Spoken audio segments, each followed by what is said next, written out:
long as I'm high and I never ask why. You like me, you like me, you like me. Yeah. But the second I start with the state of the economy, black leadership, black cards, and black sovereignty, that's when you can't seem to follow me. Confusion, you feel like you're losing. I'm no longer amusing. This song's about choosing while you cruising. Either black entertainment or the black revolution. People love to see a young black man rap until he wakes up and realizes he's caught in the trap. So as long as I'm dancing, acting or rapping, walking around like I don't know what's happening, you like me, you like me, you like me. Hey! If I'm talking about drinking, it's nothing about thinking. As long as I'm high and I never ask why, you like me, you like me, you like me. But the minute I get in it about the way these rappers spit it, the minute I start spitting that truth, it comes a critic. I freestyle off the top like removing your Yankee fitted, but they not really checking for skills, they want the gimmick. Many of the challenges we face, we can solve them, but there's no trust, no unity, and that's the problem. Black people fighting amongst themselves, that's the problem. White people fighting amongst themselves, that's the problem. U.S. foreign policy is simply just bomb them. Rebels against their own government, the U.S. arms them. Then when things get out of hand, yeah, they try to calm them. More money, more diplomacy, just charm them. If that doesn't work, then they move to Osama. Turn them into a terrorist so they can disarm them. Through the corporate media, we don't stand a chance, but too many people want us to just stand and dance. So as long as I'm dancing, acting or rapping, walking around like I don't know what's happening, you like me, you like me, you like me. If I'm talking about drinking and not about things, I'm high and I never ask why. You like me, you like me, you like me. You like me, you like me, you like me. You like me, you like me, you like me.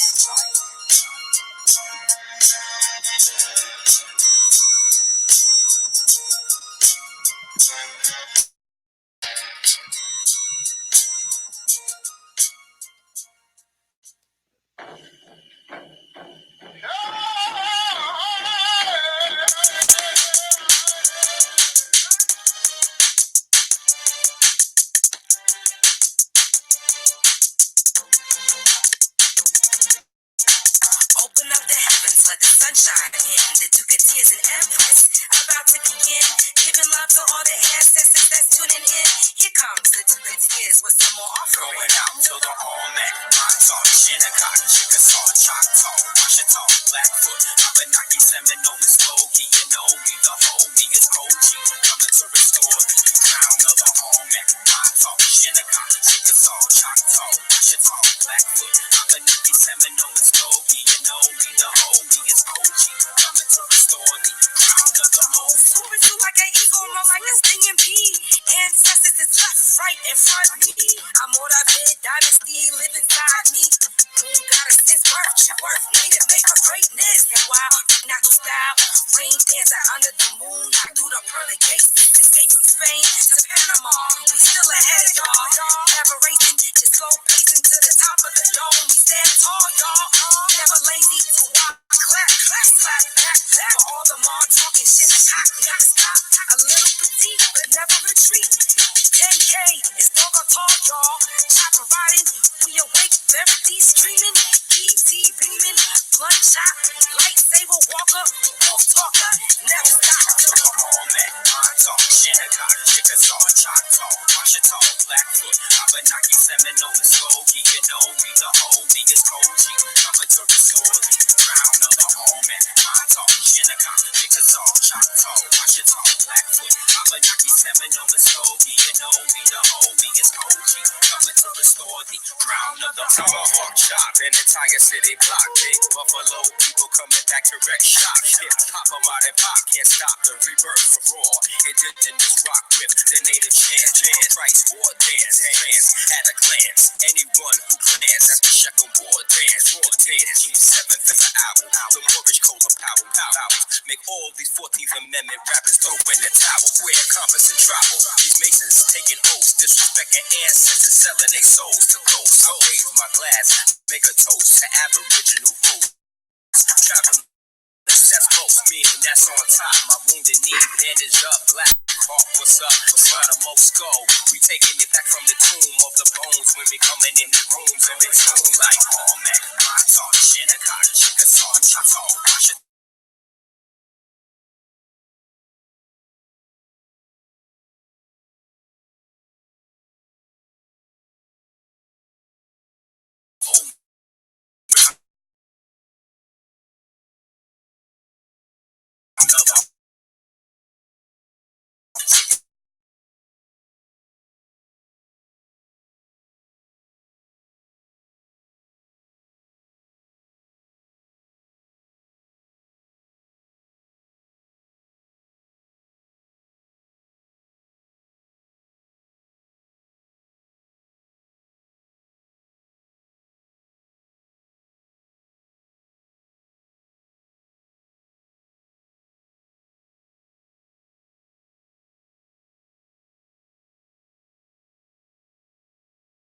The time since when?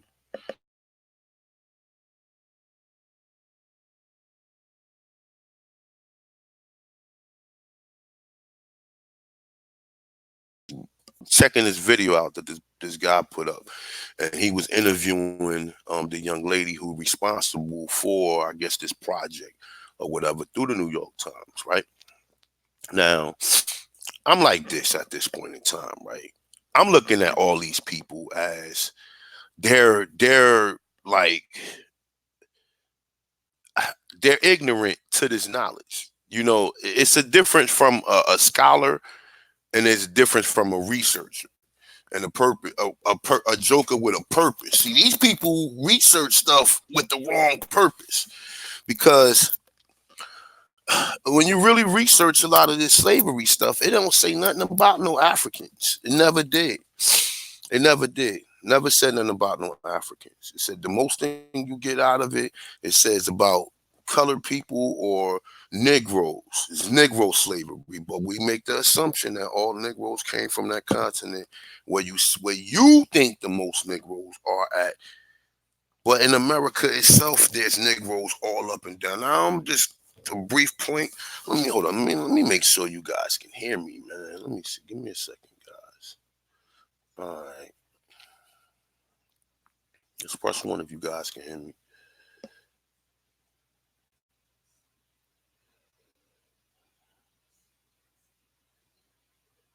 You said the sound is in and out. Can y'all hear me? Mic check, mic check, mic check. All right, bet. All right. So this right here is a joke, y'all. I gotta call it like I see it. Like, this is a fucking joke, y'all. And I'm not even going to front. This is a fucking joke, y'all. Because you know what? It's at some point in time, when is people going to do extensive research and understand that what we've been told is bullshit? You understand what I'm saying? Now, even at this point in time, with all these videos and research I got, I'm not sure on everything I said. And I might have to go back and contradict myself on some things that I was misunderstood about. But from the way it's looking, from the way it's fucking looking, that everything that I've heard most of these niggas say about John Hancock and all this stuff is fucking true. You understand what I'm saying? All of this stuff is true. And it's some real funny things going on that everyone should be questioning at this point in time with this history, okay? Because one of my first videos up, I put Glenn Beck up. And Glenn Beck is telling you the history. And he's trying to make it seem like the black slave or the slave is secondary to the European. But nah. That's not what's going on.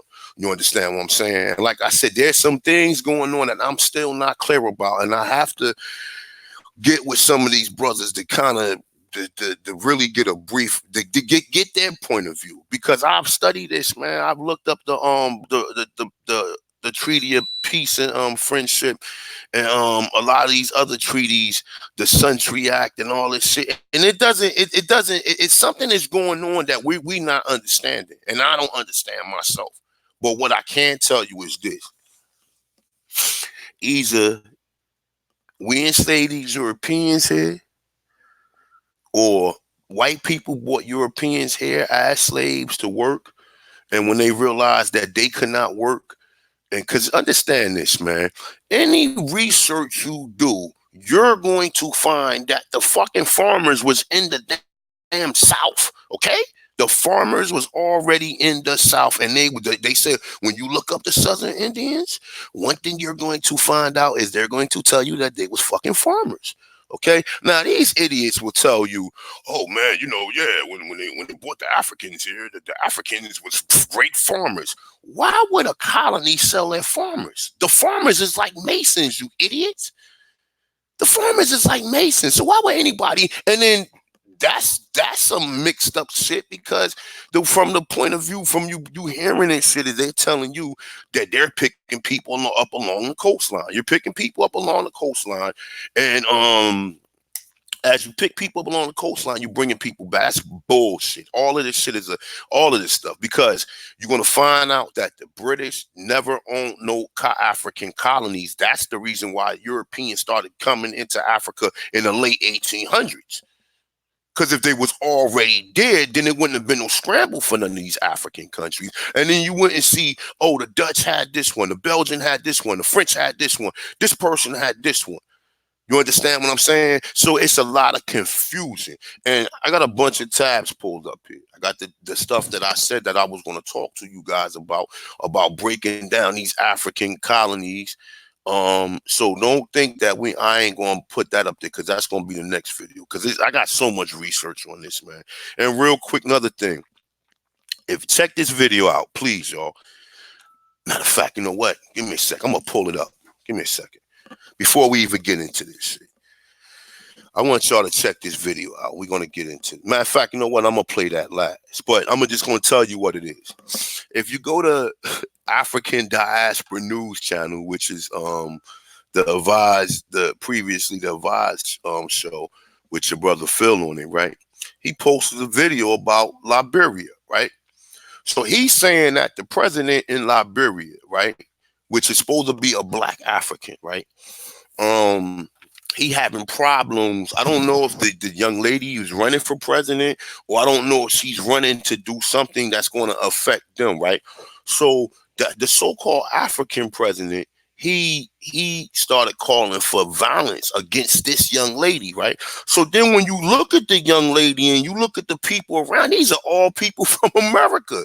And he didn't want to say that. He didn't want to say that the reason why they did not want her to be in office because these was Americans. And if you look up, there's always friction in Liberia between, because remember, this nigga said Liberia is founded by Abraham Lincoln. Liberia was founded by Americans in the 1880s. I got the article. I got the whole thing up here. This nigga said Abraham Lincoln sent the slaves over there. The Liberians been over there since the 1830s, you idiot.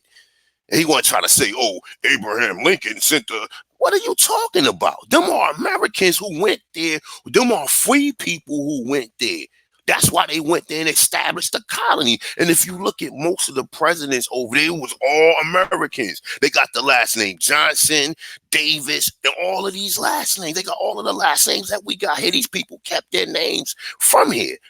They kept their fucking names. They don't have no African names. So why they ain't changed their names to no African names?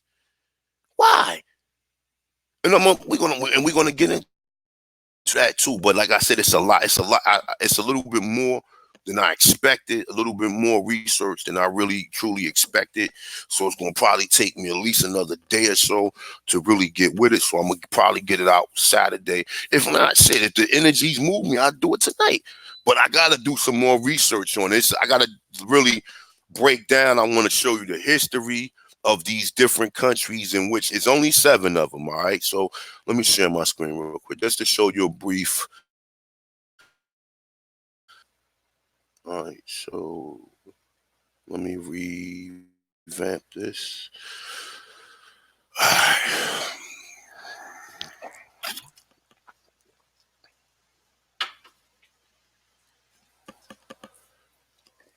All right, so these are the countries right here in which they said all these countries in which where they got the so-called slaves. Now, this nigga said that the people, because understand this.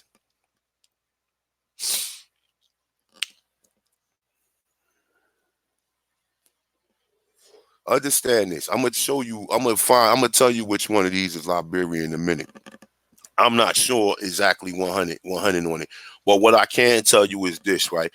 These are the different states in which countries in which they claim that they got the so-called Africans from, and it equals up to this total right here, which disembarked, embarked. All right, well, embarked, disembarked. It's gonna move over a little bit more. All right. Let me see something. Hold up. It's gonna go to total. All right, so total. We looked at this before, and we got to constantly keep examining this number. We got to. Go. What happened to the hundreds of million people that they claimed was already in America? What happened to the hundreds of million people that was here already? So they want you to think that these so-called right here. Now remember, it's 12,521,335, right? That's how many embarked, meaning how many made it?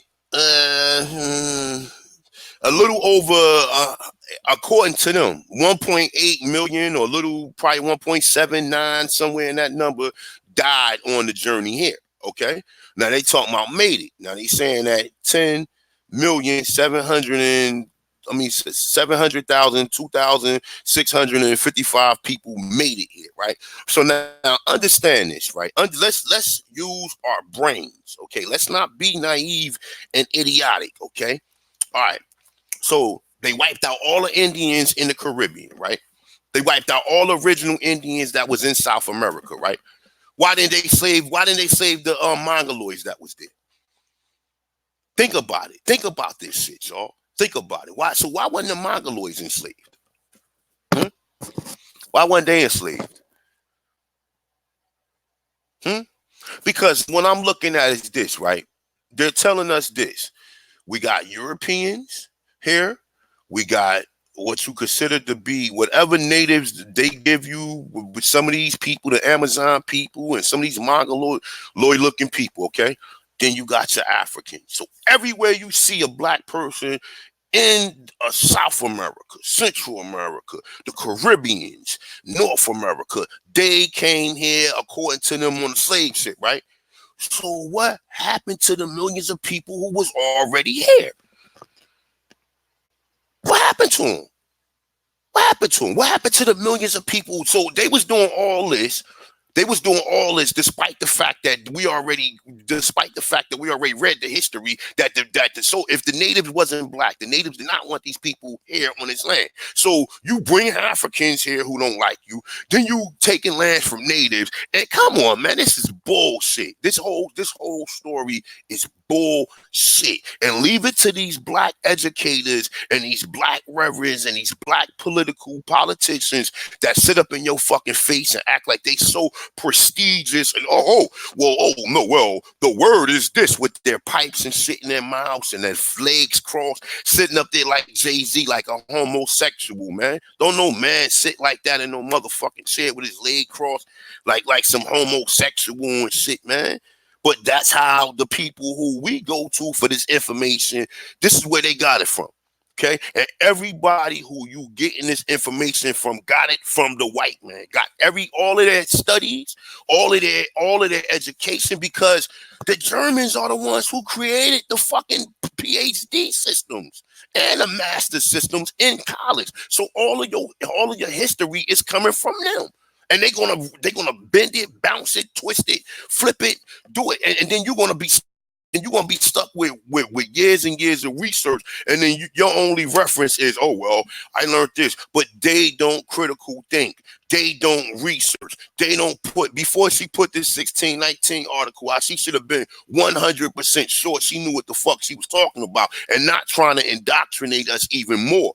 Okay, so let's get into this shit. All right, so let me let me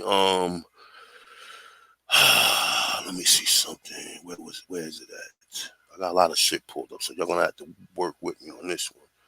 All right, so let's go through this. Let's read a little bit of this. All right, so the 1619 Project, the story we tell about slavery. All right, so A1 got a different story for you though. Okay, so now I'm just gonna read. This is Danielle Bowman. I wanted to read it. I wanted to have a little animation to it, so I wanted to read from this one. All right, last night at the event space of the New York Times building, a collection of black journalists. Remember the niggas I told you, the motherfuckers that be having the little beady glasses on with the pipes and their legs crossed like Jay-Z.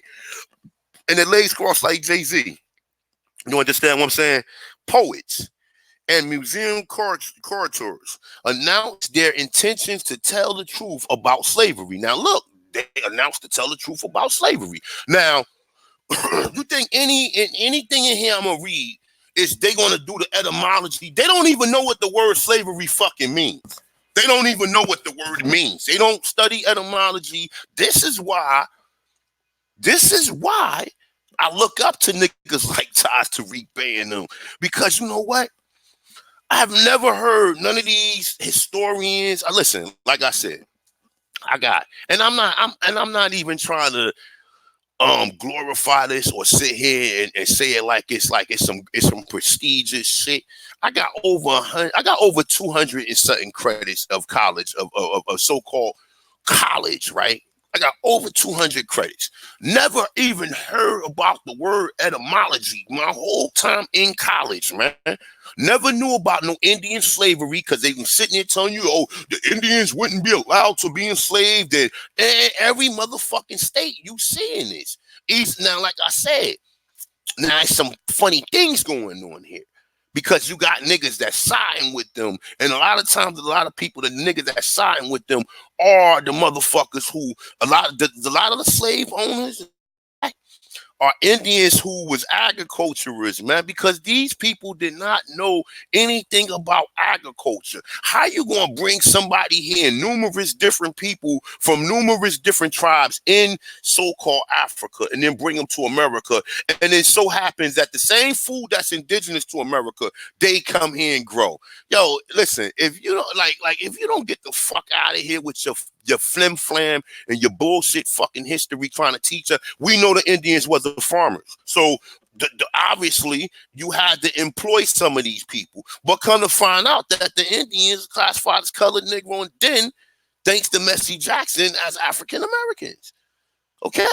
And we're going to prove all this. So I hope some of these people from the 16, I hope somebody inbox or share this video to this lady Nikole Hannah-Jones or whatever, but we're going to really break this stuff down. We already even broke it down hundreds of times already, but you know, we're gonna redo this. All right, so let's get with this.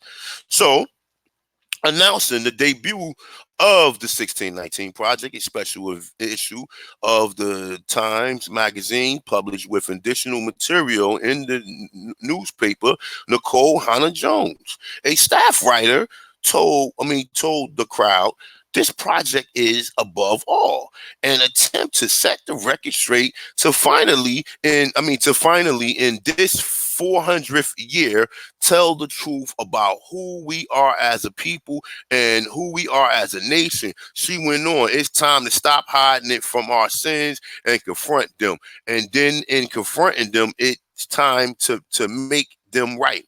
Okay, so this is the bullshit, right? So several hundred people fled into a plush red velvet chair. It's saying for the lunch event. Hundreds more tuned in online. The issue, Hannah-Jones explained, marked the 400th anniversary of the first arrival of the enslaved Africans aboard.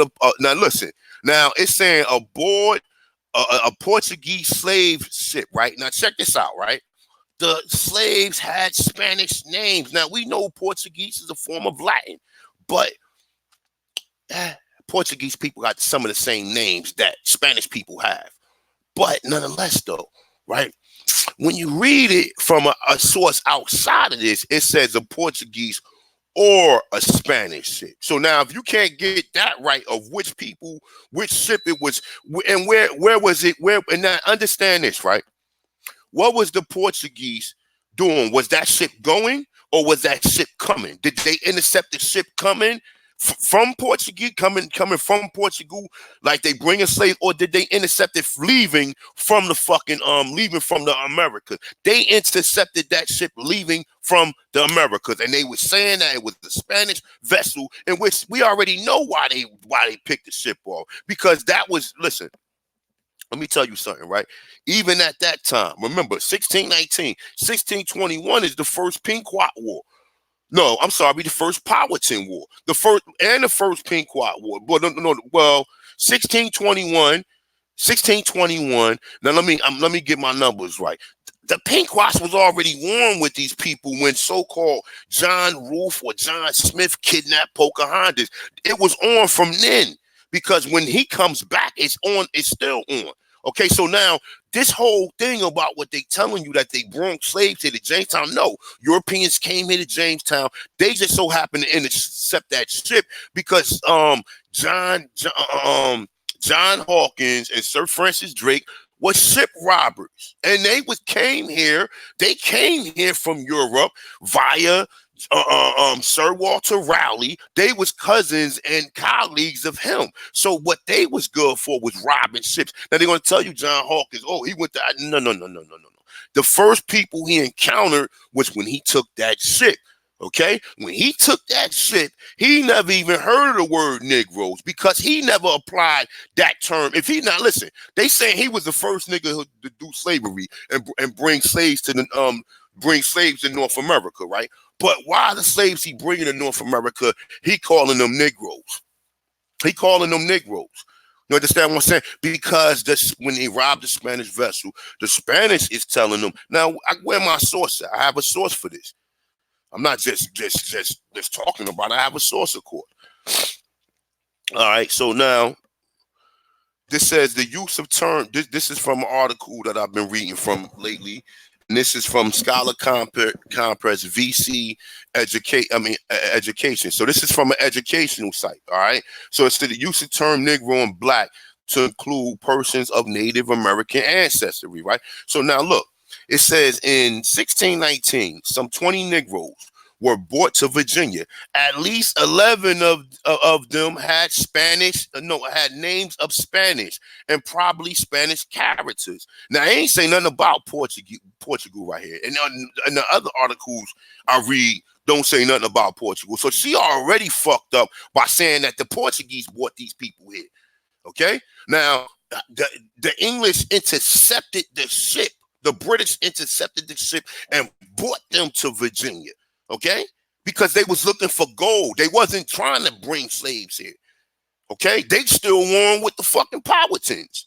And then you want to see that the war continue from the time that they got here all the way up into the 1700s. Okay? Now, let's read. At least 11 of them. Now, listen. Now, according to her, she said they was Portuguese. Now, then they saying that they got Spanish names. Now, I'm saying later they was joined by Negroes and mulattoes with names such as Antonio, several, and John Pedro. These Spanish-derived servants could have well been part of American ancestry. However, no evidence is available except the fact that they was largely secured from and captured from a Spanish vessel. Now, this is what they're telling you, okay? This is what they're telling you. Now, how can we prove that when Columbus came here, he didn't bring no Africans? He took people from here. And that's what made all of the other European and Spanish colonies come here and do the same shit that he did. Because when he went back to Spain and Portugal, the nigga had fucking peacocks, fucking cockatoos, parrots, gold, all types of rare shit. They was like, yo, load them ships up. We got to get over there. They weren't thinking about stopping no damn Africa to bring nobody over here with them. And this is what these people keep our minds going. They keep our minds going with this same bullshit. The same bullshit. And they never want to tell you that they was enslaving the Indians here. But, oh, my bad. You don't know what the Indians look like. Before you write an article, do some fucking research, man. Stop being a fucking agent of white supremacy, man. Because this is all this shit is motherfucker being an agent of white supremacy by putting out misguided information by saying we're gonna get down to the bottom of it and tell the fucking truth. No, yeah, tell the truth. Tell the truth. Tell the truth that the Indians was enslaved, or they was enslaved, and they was the farmers working with them at the same fucking time. Some of them said, you know what, just like now, niggas don't want to work for these people. Like some of them said, you know what, man, I'm not working for y'all niggas. I'm not showing y'all how to do nothing. Get the fuck out of here. This is what some of these motherfuckers did. Them was the niggas who was warm with them. Them was the ones that was warm with them and telling the other niggas like, man, don't be showing them niggas shit, man. They just trying to use y'all. But because guns was involved and fire sticks, then it made it more obviously for them to do it. Okay? Now, I got theories about that too, about what I think about that, how it later the shit was flipped. But we're going to read through some of this, all right? So let's go back to the original article right here.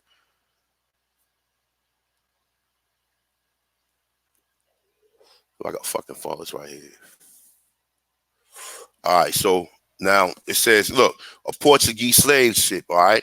Now, we can find other research that's going to show you it was a Spanish slave ship. So how can you be doing research on it without giving us the at least saying Portuguese or Spanish? You just put, all right, so how'd it go? Now, look, now it said, now listen to this. It said, Hannah Jones explains the mark of the 400th anniversary of the first arrival of enslaved Africans aboard a Portuguese slave ship to Port Comfort in the British colonial of Virginia. Now, that's a fucking lie. That's a lie. That's not what happened. They said aboard a Portuguese slave ship to Port Comfort in British colony in Virginia. It is a historical moment that typical passes without acknowledging, fuck, I closed this shit up. Let me close this up. Oh, it's my daughter, my bad. All right, let me close this out. Oh, fuck.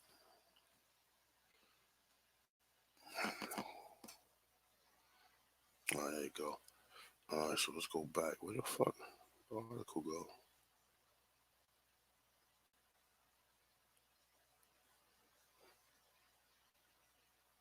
Oh shit, I fucking closed the shit out. Damn. My bad, y'all. What the fuck happened? Let me see something. Hold on.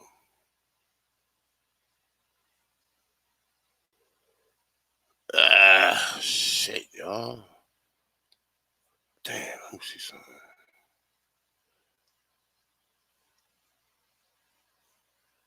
This one.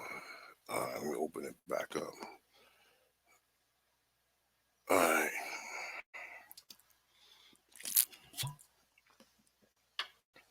All right, so let's see. Where was I at? All right, okay, all right. So it says in American psyche, slavery is regarded as a past tense. It is a thought of and written about as a distinct blimp on the extended timeline in United States history, an unfortunate atrocity of long ago, but violent chattel slavery and systems of apartheid that followed it defined the country before it even had a name. Slavery informed every institution from politics to healthcare to housing infraction. Knowledge of the mechanism puts it content all of today's struggle for equity. It's saying, and by extensive extension, every attempt to document them, yet the record does not adequate reflect that. Like the founding documents of this country of misunderstanding of slavery, awful influence is distinct by design. Inside the magazine, Black reporters, novelists, poets, photographers, historians, and artists reframe American history. Now, like I said, now you got all these people who talk about American history and they bypassing the fact that you enslaved all these people here. Now this is, like I said, this is how you know these people have a fucking motive. Because if I'm researching, I'm going to research it for everything. I'm going to tell you, when I talk about slavery, I'm going to tell you everything, especially if you enslaved indigenous people here first. But I guess see, the problem is that the classification of an African-American separates you from even being that. You ain't gonna hear nothing about they mix with these people. You're gonna hear nothing about, oh, well, some, it was Indians on the slave and some of these blacks mix. They don't want you to know that shit. Obviously, because how you are a writer and a researcher and you ain't even covering that fact. And we all know this. Like I said, I'm a nigga from the ghetto. From the ghetto. I'm from the projects. You understand what I'm saying? I'm from the projects. I'm from the projects in North. Like, my grandmother lived in all the projects. We talk about walking upstairs, piss, urine, dope fiends. Come on, my dude. Walking. My grandma lived on the 11th floor, man. I remember the 12th floor. We used to have to walk up there when the elevator didn't work. When the elevator didn't work and it took so long, and you know what I'm saying, and we in the hallway and it's bottles and stuff and it smelled like piss and all this and all. This is where black people lived at during the time of when the war on drugs came around. And even after the dope or the heroin era too, that really out of that baggage was coming from a lot of the heroin. But let me tell you something. If I'm from there, okay, I'm from there. And participated in the sale of illegal. Ain't nothing illegal because it's you. They go over and they go get it from them. So how the fuck? So who governing you to tell you shouldn't be touching it? You shouldn't be touching it to bring over here and sell us. No, you shouldn't do that neither. But nonetheless, though, I delved into that. Okay, been in state prison.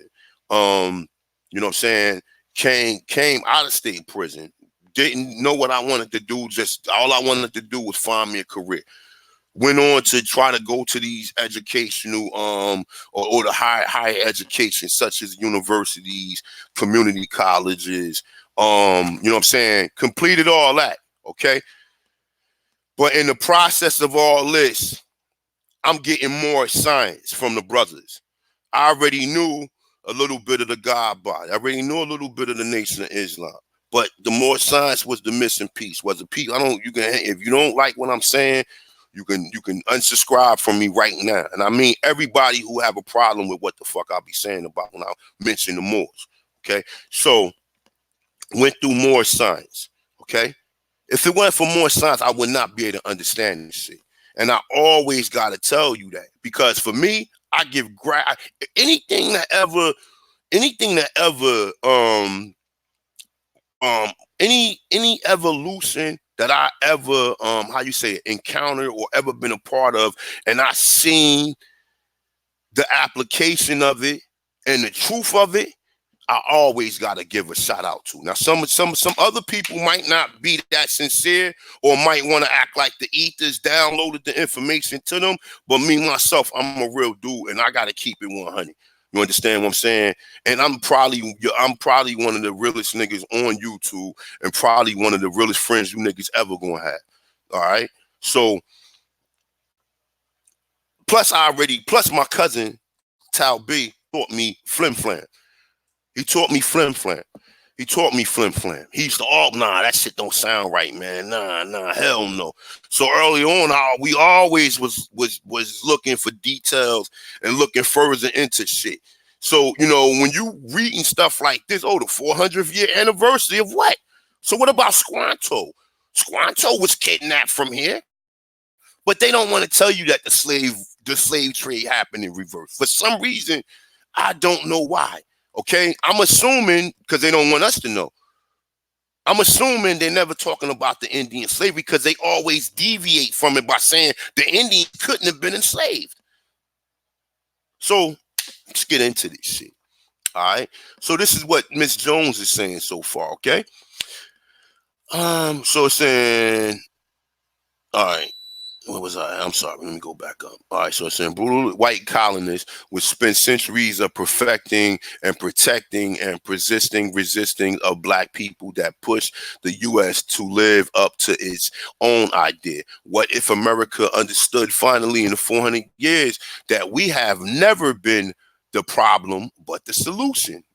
Hannah Jones writes in the opening essay, contributions consider various moderate quantities.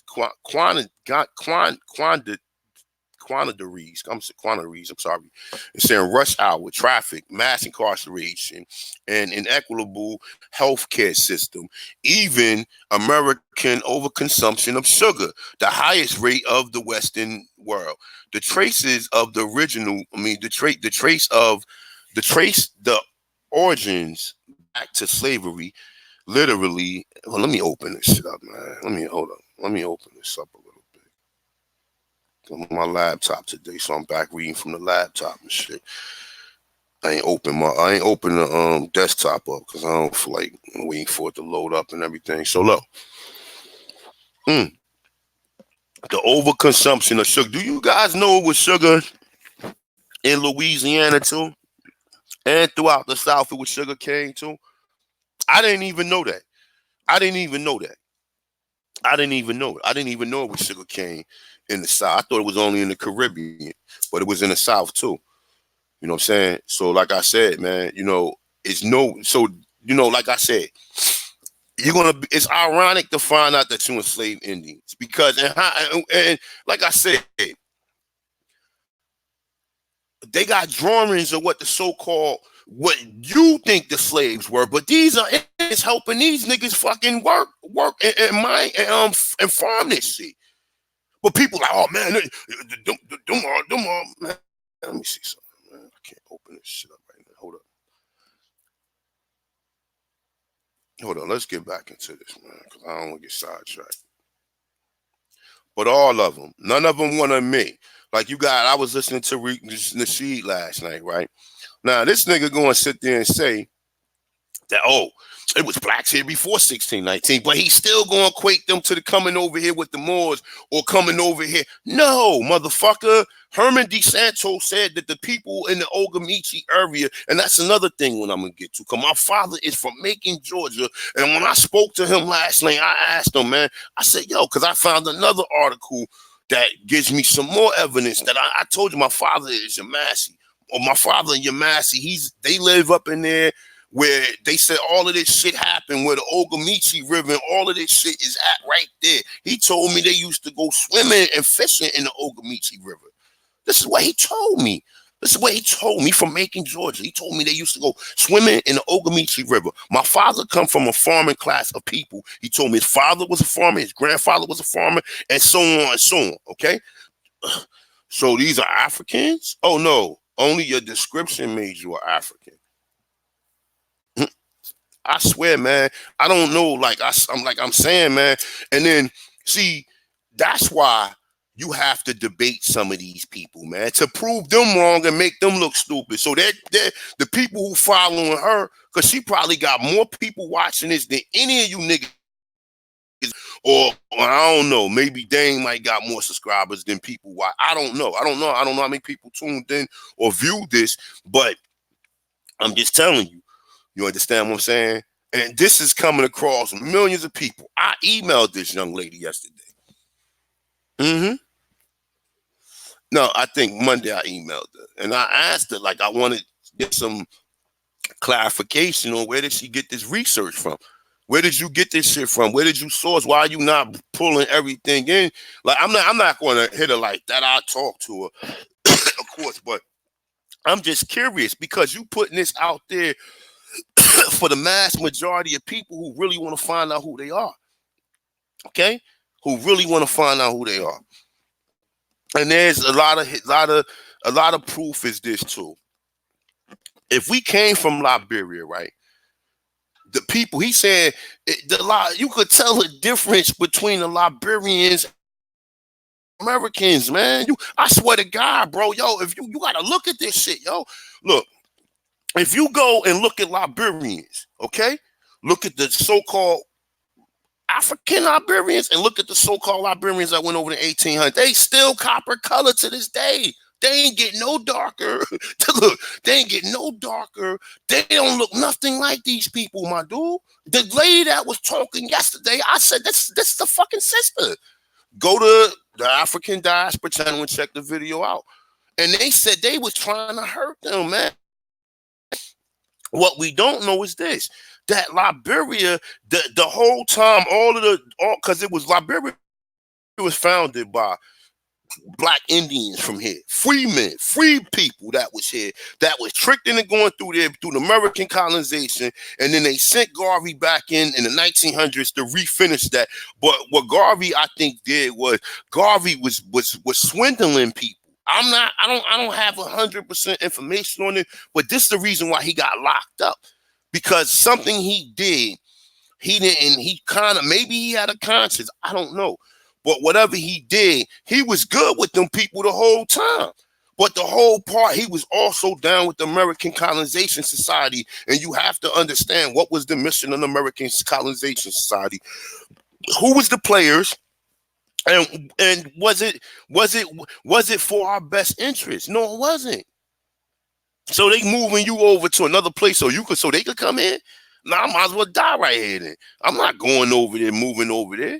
And like I said, he's telling you to go to Africa when Africans ain't even perceiving you like that. Yeah, as long as you got money or as long as you got anything, they might perceive you like that. But if you become a burden in society and you have to, and then they looking at you down, they ain't gonna do that shit we do over here. We the only people who do that shit over here. But a lot of times we did it. We didn't know a lot of these people was able to go to school and shit. I know niggas who was selling, I know Nigerians who was selling drugs, who went to school and became teachers and shit like that. Ain't catch no drug charge or nothing. And these people over here look at these people like they diplomats or they somebody, they ain't selling no drugs. And because they educated or whatever. They don't act like a thug or what you think a drug dealer acts like. You understand what I'm saying? So let's continue this. So it's saying literary and visual artists drew up a timeline chronicling the past 400 years of now black. It wasn't never Black history. We need to change that shit because they was calling it colored. Okay? They was calling it color. And then most people don't understand it was never black. Because all of the so-called people that's colored are black.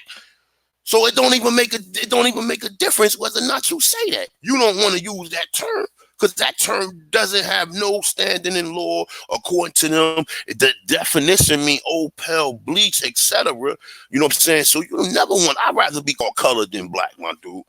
I'd rather be called colored because I can prove that the colored people were the Indians. Easily prove it.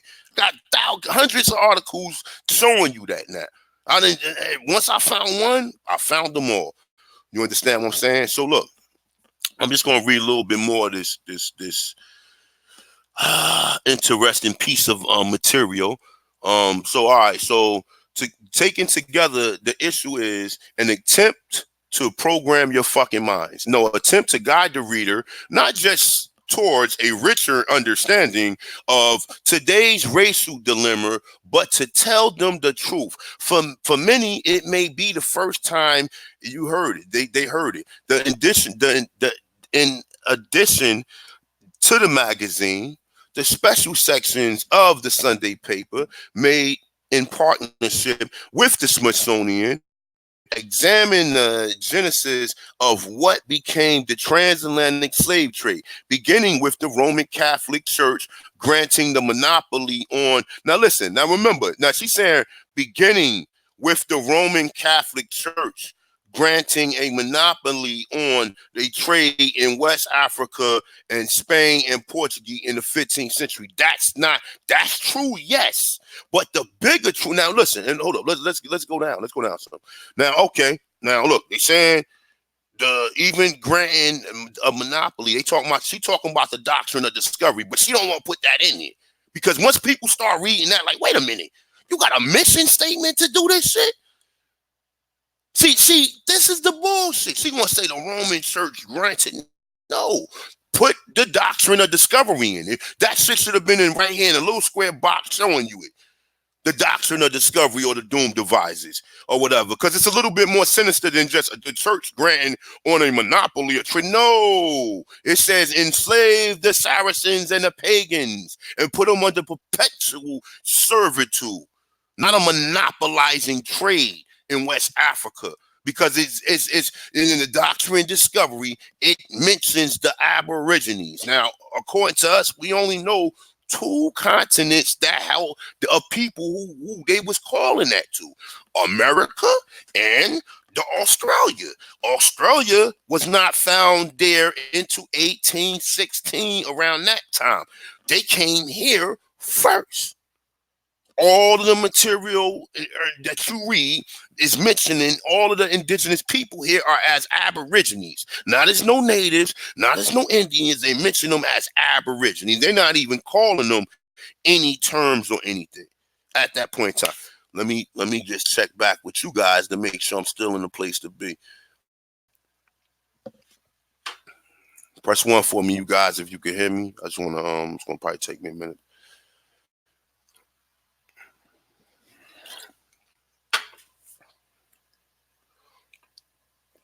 And we're gonna get into some more information showing you what's really going on. Still in the place to be, you guys. Press 1 for me. Somebody just hit me with a 1 real quick.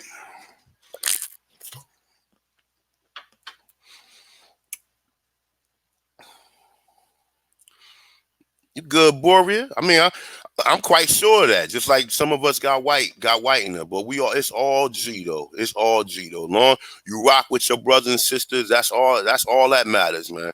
And that's all I ask any of the brothers and sisters like that come through. You know what I'm saying? If you rock with us, then we love you. You know, and you know how black people love anybody or other people that come here. We love these people as long as they show up. But when they start crossing you and start doing other shit, then it has to be explained.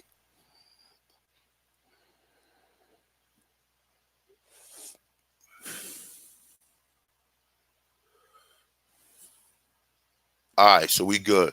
All right.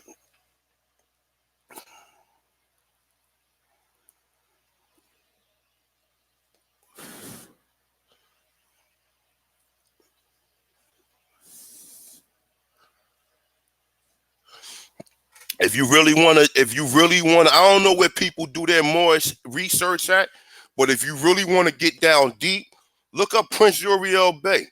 Look up brothers like that. Look up, you know what I'm saying? Look up brothers like that who gonna really give you a different understanding to what you think about. Like I said, I do what I do, man. Don't do what I do. Just take whatever information you can get from any of these broadcasts that I put up there, because they're not titled Moorish nothing. They're titled Aborigines for the people here in North America. But understand this, on the backhand, there's some shit that's going on that we don't fucking understand. Because I got a fucking map that says the Barbarese fucking tribes of the southeast of America, and I still haven't been able to understand this shit. I haven't found any other additional research that's providing this, but I know that there's a map that exists with this on it. And I'm like, whoa. Just like the Confederate flag. The Confederate flag that I got Chickamauga, Rocky Face, Blackland, and Shalal on it. Shalal, I don't know. I'm assuming that that's Hebrew, or that's Hebraic, or that's Paleo-Hebrew. I'm assuming that, because it shouldn't be on the Confederate fucking flag. Okay? So, like I said, the more and more we study this, man, the more and more, there is no straight story about this. We trying to go back into the Matrix and rehashed and re-put together pieces and information, and we missing whole decades and whole centuries of information to where we're here now trying to put something together here. You understand what I'm saying? And that's where we at. I'm not here to argue with nobody. I know what I understand is what I understand. You know what I'm saying? I'm not here to argue with nobody. I'm not here to tell nobody who they are. I'm not here to do none of that. I'm here to tell you that it was already Negroes here. Whether you believe it was Aborigines or you believe that some of them people called them Moors, which we got plenty of proof that they was calling people here Moors. And they wasn't just people that came from Europe. They was calling people here that shit. Now, whether or not a motherfucking Indian or Aborigine walked up to a European and said, look, man, you better call me a Moor or we're going to chop your head off and scalp you. We never said that. But the assumption of them calling you that, just like they call you Negro, just like they call you black, just like they call you colored, just like they call you African American. So all of these terms, whatever we look at it. But understand this. Color don't have no term or no. The people of colored people understand according to them. We know the colored people here did some miraculous things as far as everything, from your Michael Jordans to your George Washington Carvers, and all the way to your what's my man name? Your Drew, what's my man? The one that did the heart transplant. So we know colored people in this country did some miraculous things. Negroes too. Black Africans Americans too, and so did the people we assume to be called Moors. Did some great things too. They did some great things too. Whether we upset at them for bringing these Europeans here, we accept that. We just like right now.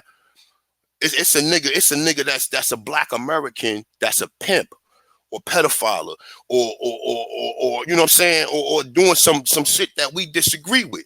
Are we going to say all of black Americans like that? And so all black Americans like R. Kelly? No, they not. Are all black Americans trying to put you in slavery? Like remember the motherfucker Larry? What's the nigga from the Franklin town? That shit that they was doing down in the boys' home where he was transporting all Larry King. Are all black people like Larry King? No. Are all black? So we can't say that. We get just like we doing the same shit that white people do. We doing, instead of just sitting there studying the information, we already, like I said, none of the Bibles we got are right and exact. None of them. None of the Bibles that any of these niggas reading from are right and exact. Okay? None of them. And anybody want to challenge me on that, we can have that debate whenever. Okay? None of the Bibles these niggas reading from is 100.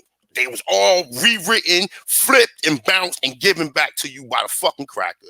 You can't even read the original Hebraic or Paleo Hebrew fucking Bible. The closest nigga who came close to it is probably Lex Will, with some exceptions to others. But for the most part, all that shit that's in that Bible, a lot of that shit been re-scratched, rewritten. If they would give you a white man, what makes you think that everything they given? And like I said, I read the Bible at least 3 times from Generations and from Revelations to Genesis and from Genesis back to Revelation. And I had enough. I have to be versed. I understand the culture. I understand the cultural practices. These are different cultures and different people and generations of different people, et cetera, et cetera, et cetera, et cetera, et cetera. Okay? They took out the son because we farmers here. We're farmers and we're agriculturists. So this is the reason why Benjamin Banneker, you knew about the Olmec and knew about a lot of this stuff, because a lot of this stuff, when you study the Olmecs and you study the Mayans and all that, and even when we look at that so-called observatory that we found in Mexico, it's tracking the fucking sun. That's all it's doing, is tracking the sun every 3 months, and all it's doing is tracking the sun. So if the Bible don't mention the sun, that people worship the sun, which is the Most High, which is the entity that most of us, then it's not right and exact. It's not right and exact. So we know that, because we know that the New Testament is not right and exact. We know that. So like I said, because in the Bible, it tells you a lot of stuff that we misconceive or whatever. But that's a whole nother story. Let me get back into my main thing, man. Because every time I mention the word Moors, man, I get it, man. I like, you know what I'm saying? Where was we at? We was right here. Time I mentioned that word, man, I get it. So all right, so let's go right here. So we examine the genesis of what we believe. All right, we touched on that. All right, we touched on that the fact that she said granted a monopoly of West Africa and trade in West Africa and Spain and Portugal. Now look, let me see something. All right, I was looking at something. All right. So let me see something. All right, so the full page image display artifacts such as irons, ballet blocks. I don't know what the hell that is. They was used to encounter the weight of an enslaved man, woman, and children as they made their way across the Middle Passage. Today, the block covers the streets of Charleston, South Carolina. The insert only explores how and why American schools failed to teach the children a significant history, and the partnership of the Pulitzer Center and the Times have offered a curricular, including lessons, plans. Now listen to this shit, y'all. Listen to this. Listen. The Pulitzer. Now we should be trying. Let's figure out who the fuck the Pulitzer, because I believe that's the person who give out the Nobel Peace Prize or whatever. The Pulitzer Center. Pulitzer, I guess that's how you pronounce the center. It's saying, and the Times have offered a curricular, including lessons, plans, guides, and activities to help teach, to bring the material into their classrooms. The daily and morning news podcast of the New York Times will debut a multi-episode series dedicated to the 1619 Project. All right. It say beginning August 20, the Sunday sports section will feature a story exploring slavery impact on professional sports. It's saying Jake Silverstein, the editor. Now look, Jake Silverstein, an editor of the New York Times Magazine, promised more stories and events in coming week. Now look, Jake Silverstein. Now you got another European who reading from other Europeans teaching you, a small hat, or how my man said, the real estate agents and shit. You got now another one of them telling you your fucking history. See, what they do is this: they come here, they go to school, they read these books from the same people who was taught from the same people who've been deceiving you the whole time, and then they come back and teach you the same shit. But what they don't tell you is the fucking truth, man. They're not telling you the truth. The slave trade started in North America, and what they don't want to tell you. They want to make it seem like, oh, was Africans were slaves? Because that shit sounds sweet. Sound wonderful. But the horrifying story is the fact that they did it on this land to the people who was here. And none of these people never ran across no information that because a lot of their editors is not gonna let them put that shit in these journals. Okay, so let's continue. Listen to this shit. Let me see something. All right, check this shit out. All right, hold on. All right, so it said, listen. The effort begun with a pitch.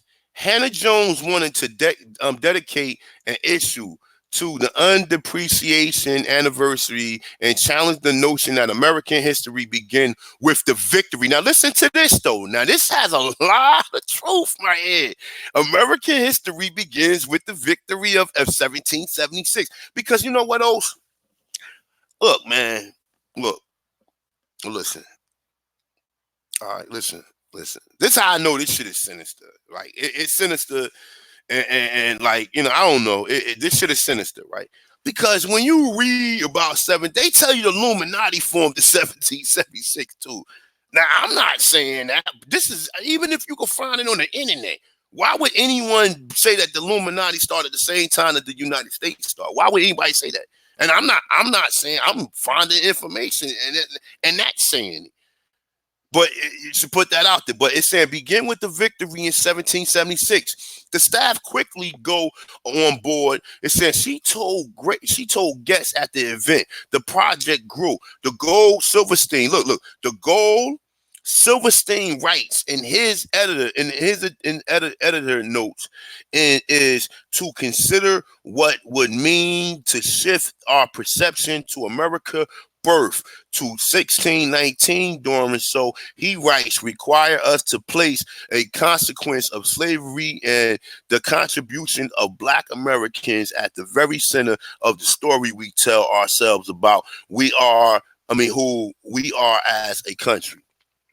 Now, it said for generations, all right? Look, this shit gonna program you for more, for this shit right here, with this, roots, and everything else, is going to program us for another 100 years, my dude. For another 100 years. This shit ain't gonna go another 100 years. Trust and believe that. Trust and believe it, because it's too many Black people know they're Indians. When they figure out the fact of why they Indians, that's a whole nother story. But what I'm saying is, it's too much evidence. Too many Black. If they was to get every Black American in this country in one room and ask all of them how many, and go ask all of them, no, they Indians, my dude. And it ain't because no African slept with no Indian when they telling you the so-called Aborigine trade here in North America was larger than any so-called people that you brought from the Caribbean. Because I'm not even going to qualify them as Africans. Because they're not going to go through this. They're not going to go through the time. Because after Columbus told you what he can do to the people here, why would they go get Africans? Why? It all lies with Columbus, my dude. What Columbus said. I can get these people to wear clothes. We can get these people to do whatever we want them to do. This is what he said. Oh, but then they wiped them out. But the same diseases that wiped them out didn't wipe out the Africans that came here. You niggas is stupid as fuck. And a lot of these people who put this information out here, they don't question nothing. They don't question, well, wait a minute. How long did the slave trips take? So you telling me 5 months? On a wooden ship with a sail on it?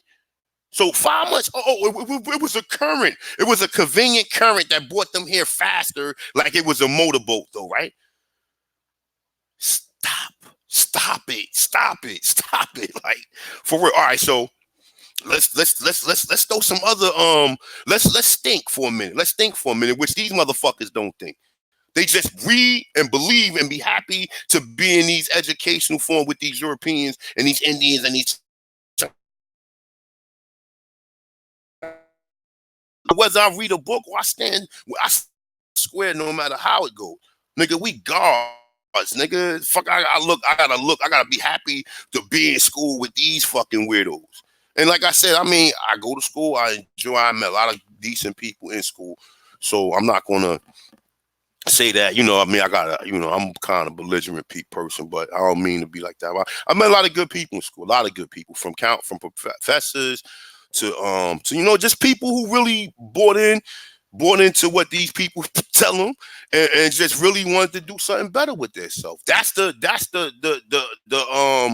overline statement. Now, me, I'm an Indian. I already know why you here. You here for resources. Shit, that's how. No matter how good you tell me your country is, you're here for resources. Your country, as great as it may sound, could not provide for you what our country have. So, listen, so I'm above all that shit, nigga. I counted that shit. I blocked that shit. No, I'm from this country and my culture do. Well, so if your culture do this, why you got Nikes on?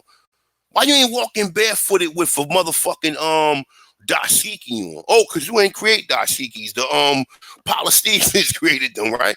Oh, okay, and took it over to the African and had them niggas start wearing it. They ain't even invent dashikis.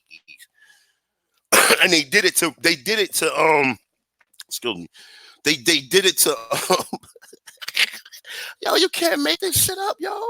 And these people who supposed to be these scholars, like, you know what I'm saying? They sit there, like I said, and be so prestigious. I'd be up there with a fucking with a feather in my hair.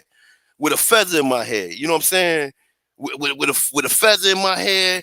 whatever. I'm not, like I said, man, you know, at the end of the day, man, we see through all this shit and we know already. So I'm not the only one who know.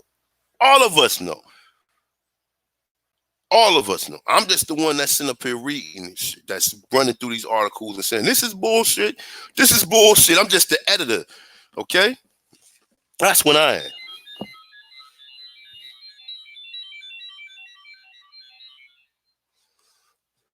I'm just the editor. You know what I'm saying? If you will. All right? But like I said, man, this shit is laughable. I ain't even into the meat of this shit, y'all. Yeah.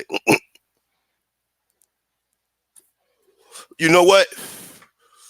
And if you look up the word, what the word plantation mean, because we're about to cross this word right here. But we got some other shit to go through. Let's read a little bit more of this and continue. So for generations, journalism has papered over slavery impact at times, openly advocating the white supremacist ideology. Now, your whole ideology is the white supremacist ideology. Because this day shows you nothing but white supremacy at every level of government that is. In schools, everywhere. There's white supremacists everywhere. Everywhere. Everywhere. We don't know who's a white supremacist. But how you can sit there and easily do the white supremacist test is this. You can have, hey, Joe, let me ask you a question. If you was a black man, would you have what you have now? Once he tell you no, then he benefited from white supremacy. See how easy that shit is? See how easy that shit is? Hey, Peter, let me ask you a question. If you was a black man, would you have that? Would you? Let's be for real, Peter. Let's be for real, Peter. Let's be for real. If you was a black man, would you have that big house? I ain't gonna say some of them don't have fast cars, but that little Prius outside, fuck it. If you was a black man, some of them might play on your intelligence and be like, yeah, because, you know, black people, we got affirmative action. Oh, yeah, I probably would be doing it. But some of them will keep it 100, like, nah, I probably wouldn't.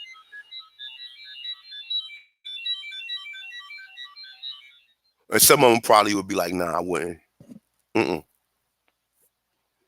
If I was black, I ask them the next question, would you want to be black? And they tell you, nah, I wouldn't want to be black too. Because why? Because you got a system that's set up for you to advance, right? And that's how you know. See, like I said, this is all psychology. It's all psychology. All this shit is dealing with psychology, okay? Try it again. Hey, Bill, let me ask you a question, Bill. If you was black, a black American, let's say if your name was Bill Johnson, and you was black and you look like this guy, do you think you will be the supervisor or the CFO of this company? And he's like, man, that's a good question, Ahanu. Nah, I probably wouldn't be. How far in the country? I mean, in the corporation or the how far in the corporation would you be? He said, man, I'd probably be the fucking I'd probably be the motherfucking janitor. You understand what I'm saying? And Pete, they will tell you this type of shit, man. So that means you benefit from the system that white supremacy. Okay, all right. So now let's continue reading. Okay, so it's saying openly advocating the white supremacist ideology to enable the founders of the United States to justify them treating human beings as property. It's saying fit for forced labor, language, and section of words is the spine of journalism. And just as our views of American history need recalibrating, so too does the language we use to describe it. Throughout the evening program, Hannah Jones corrected the language typically used to describe the slavery, black subjugation, Africans. Now it's saying Africans, which we not Africans, okay? See, that's the first thing. If you're supposed to be so smart and so educated, before you use that word African that was given to you by them, you would have did some research on it. You would have did some research on it. You would have broke down it. How the fuck do we know all this stuff? So why am I not the editor of New York Times? Because it's clearly I probably got the same credentials she got. So why I'm not? Because I don't want to work for them. That's why. We here. I'm here with the useless eaters and the niggas who've been classified as Negroes and colors, and we doing this shit live right here, y'all. All right. So she's saying Africans were not just brought to North America; they was kidnapped. The Middle Passage was, Hannah Jones writes, the largest forced migration in human history until the Second World War. Plantations were forced labor camps, right? It's saying Black Americans post-slavery fled racial apartheid in the South, right? Now look, it's saying they was refugees to their own, no, it's saying they were refugees in their own country. Okay, now she told you some truth there. Was it she know that or she don't know that, but we know that. She's saying, it's saying the Black American post-slavery fled racial apartheid in the South. They was refugees in their own country. If you wasn't from here, then how is your country? The media has enabled the contribution to the mischaracterization of American slavery. Stories refer to it tonally and radically different terms of atrocities like the Holocaust of South Africa, apartheid, both human rights violations that the U.S. opposed. Excuse me, y'all. Excuse me. On international stages with the help of Black soldiers, while Black Americans was denied constitutional rights at home. Perhaps the most pernicious is the insistence of slavery as a historical fact rather than a present day influence. Okay. So let me see. Let's finish this up. So say, like most American slavery was largely taught to me as something that was marginally to the American story. Hannah Jones said in the program opening remarks, slavery had to be mentioned in our history books because we had to talk about the Civil War. It's saying, but outside of that, it was just a brief discussion that relegated slavery larger to the backwoods South and assured us as a nation that slavery had little to do with how our country developed. All right. Now, they're saying for the media to tell the truth about the U.S., it must commit to both re-education of, now, like I said, now, this is, like I said, even the re-education right here, this might open doors up for other people to really start doing research, because because most scholars will tell you that they was not going to Africa in 1619. They will tell you that. Most scholars, when you a good book, Let the Blood Stay Pure by Alicia Coleman, she tells you, she said, I'm not qualified to tell you that they was bringing slavery. You know why? Because they was warring with the fucking power team. How the fuck? Listen, like I said, man, you niggas is, listen, people is stupid because you know what? They don't cross reference nothing. They're told to do something, and that's what they do. They stay with that. They stay with that same thing. If I find a Black person here, I'm gonna start questioning. Like, hold, wait a minute, man. You said it wasn't no Black people. So what the? Oh, he's a Moor. He came from Europe. So why he got the same thing on that the Indians got on? Motherfuckers start getting tongue-tied. Oh, it was a dress-up costume. Man, get the fuck out of here. Because all of the other pictures we got other pictures that go along with them. We got the Jamaican seal. We got the New York seal. We got the ones we got all the ones on all the pictures of all the maps, and they all look the same. They all got that feather crown on that, and that, like my brother said, the tobacco kilt or tobacco skirt. Okay, I'm gonna say kilt. Squirt sound real feminine. All right. All right, so let's finish this off, man, so we can get into the meat of this, man.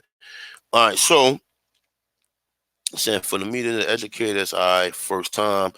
All right, so it's saying how are we replacing these dehumanizing narratives every single day. Eve L. Ewing, look, a sociologist and writer asked the crowd at the launch event, how are we in fact at risk of undermining this kind of great work of its sits in parallel to rhetoric that continues to demonize and dehumanize Black Americans, Black trans people, Black undocumented. See, look, hey, look what she says. Black people, Black. You shouldn't have to mention Black trans, Black, whatever Black people is. We don't know what their sexuality, because if you're gonna mention Black trans people, then you should just say Black. You shouldn't mention. You should say Black people of all walks of life. That's American. You shouldn't say, oh, Black trans people, Black undocumented people. Black. If you're undocumented, mean you broke the law. So we don't want to hear none of that shit. If you're undocumented, you broke a fucking law, and you need to deal with that shit. And whatever they do with you here is up to them. That's on them. You shouldn't be in a place illegally. I'm not gonna be. I can't. How long? If I break into a motherfucker house, how long you think I'm gonna stay there before I get caught? How long before you break in somebody out, you gonna stay there before you get caught? And then when you get caught, you got explanations. Well, when I was selling drugs, because I couldn't find a fucking job, I tried to get a fucking judge an explanation. You know what he told us? Well, you want to do this 3 with a 1, and you'll have enough time to figure this shit out. Because they created the whole stereotype of what a drug dealer is through New Jack City, through Scarface, and then you created this shit, and then you telling us like, yo, come on, man. For real. But then you could tell me, all right, well, I tried to plead to the judge too. I didn't want to go to jail neither. I tried to plead to the judge too. You know what I'm saying? I tried to plead to the judge too, nigga. I just want the job to be able to take care of me and my family. You understand what I'm saying? And like I said, some people like, man, well, you could have gotten B. I know plenty of people who had opportunities or minimum opportunities or whatever, and these opportunities wasn't enough to get you away from the bullshit. You understand? But nonetheless, continue. Let's continue. So she mentioned everybody. She mentioned every category there. Because what do Black undocumented people? Are you fighting for Black Americans, or are you fighting for all Black people throughout the world? What comes first, the cart or the horse? First, take care of your people here. Then you can start. Because I mean, if you're gonna mention all that, then you should mention Black heterosexuals, Black everybody. Like, this is how idiotic these people who supposed to be these great social who study from niggas like what's this motherfucker name? Who everybody always talking about? Sigmund Freud, that motherfucking weirdo or whatever. Most of all, like I said, all of this shit is created from these weirdo Europeans who stole this shit and put their own spin on it, and now they got your own people sitting up in there with fucking, like I said, with smoking jackets on and talking the Queen and King English to the T. And then if you don't speak the Queen and King English, then you all, man, this is an uneducated Negro. He's an ignorant Negro. He's an uneducated Negro. Like, you know, shit is funny, man. Shit is funny than a motherfucker. So look, Black people, Black trans people, Black undocumented people, Black disabled people, Black queer people, Black people with HIV, Black poor people, and so on. It's saying Ewing, who contributed a poem. It's saying to the about Phyllis Whitney, the first African-American woman to publish a book about poetry, went on that the kinds of questioning that we have or to take into all these institutions is not just learning lots of facts, but learning modes and questions. It's saying, modes and questioning that we need to consistently interrogate in a time. Now she talking about consistently interrogate and questioning, but they ain't questioning the official narrative. When I'm quite sure if she is a Black American, I'm quite sure. If I was like, Miss Ewing, let me ask you a question. What tribe in Indian your grandma say you came from? Or she'd be like, oh, we Blackfoot. So why the fuck is you telling me you're a Black person? Like, because I did my DNA and my father. We from Sierra Leone. How you from Sierra Leone? Sierra Leone was created by black people. What do you mean? You from like? What do you mean? You from these places? Oh, you from nah? And like I said, this is what they do to us, man. This is what they do to us, man. This is what they do to us. And even the thing with Luzia, like I was telling my man last night, right? Even the thing with Luzia, right? So, it's fucking cat, man. Even the thing with Luzia. So now you know they would say that she's Negroid, but they gotta say she's an Australian, right? Now, like I said, you know they lying because what Australian people do you see? And it should be some remnants of these people who was there. So where's the remnants of these Australian people in Brazil? This is how you think. This is how you think, and not let somebody tell you some fucking bullshit. Okay, so where's the remnants of these Australian people in Brazil?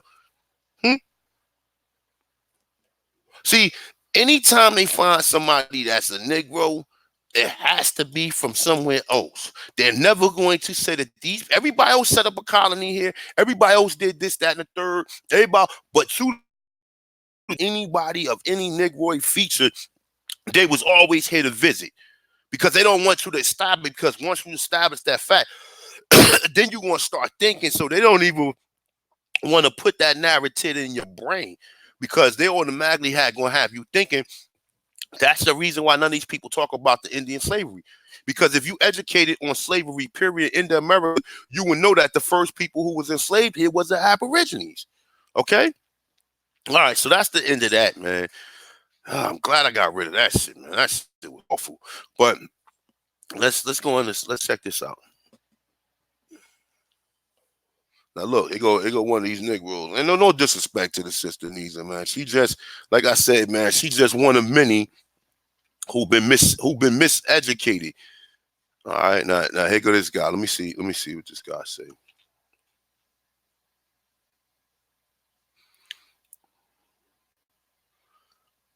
I want to play this one right here for y'all real quick. I'm gonna play this one.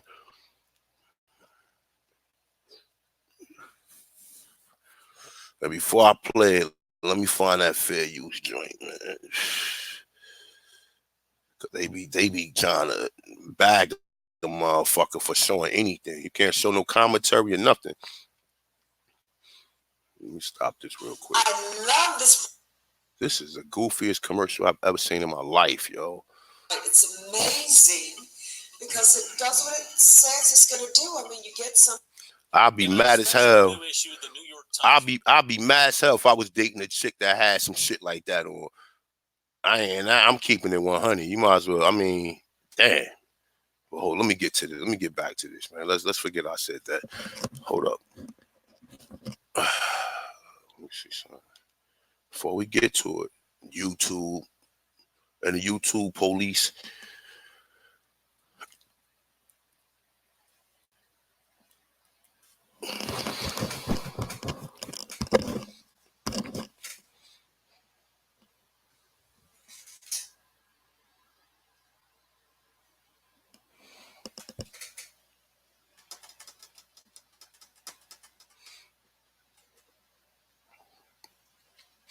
All right, so just give me a second, y'all. Let me just pull up the image to show them that I'm using this for commentary and for educational purposes.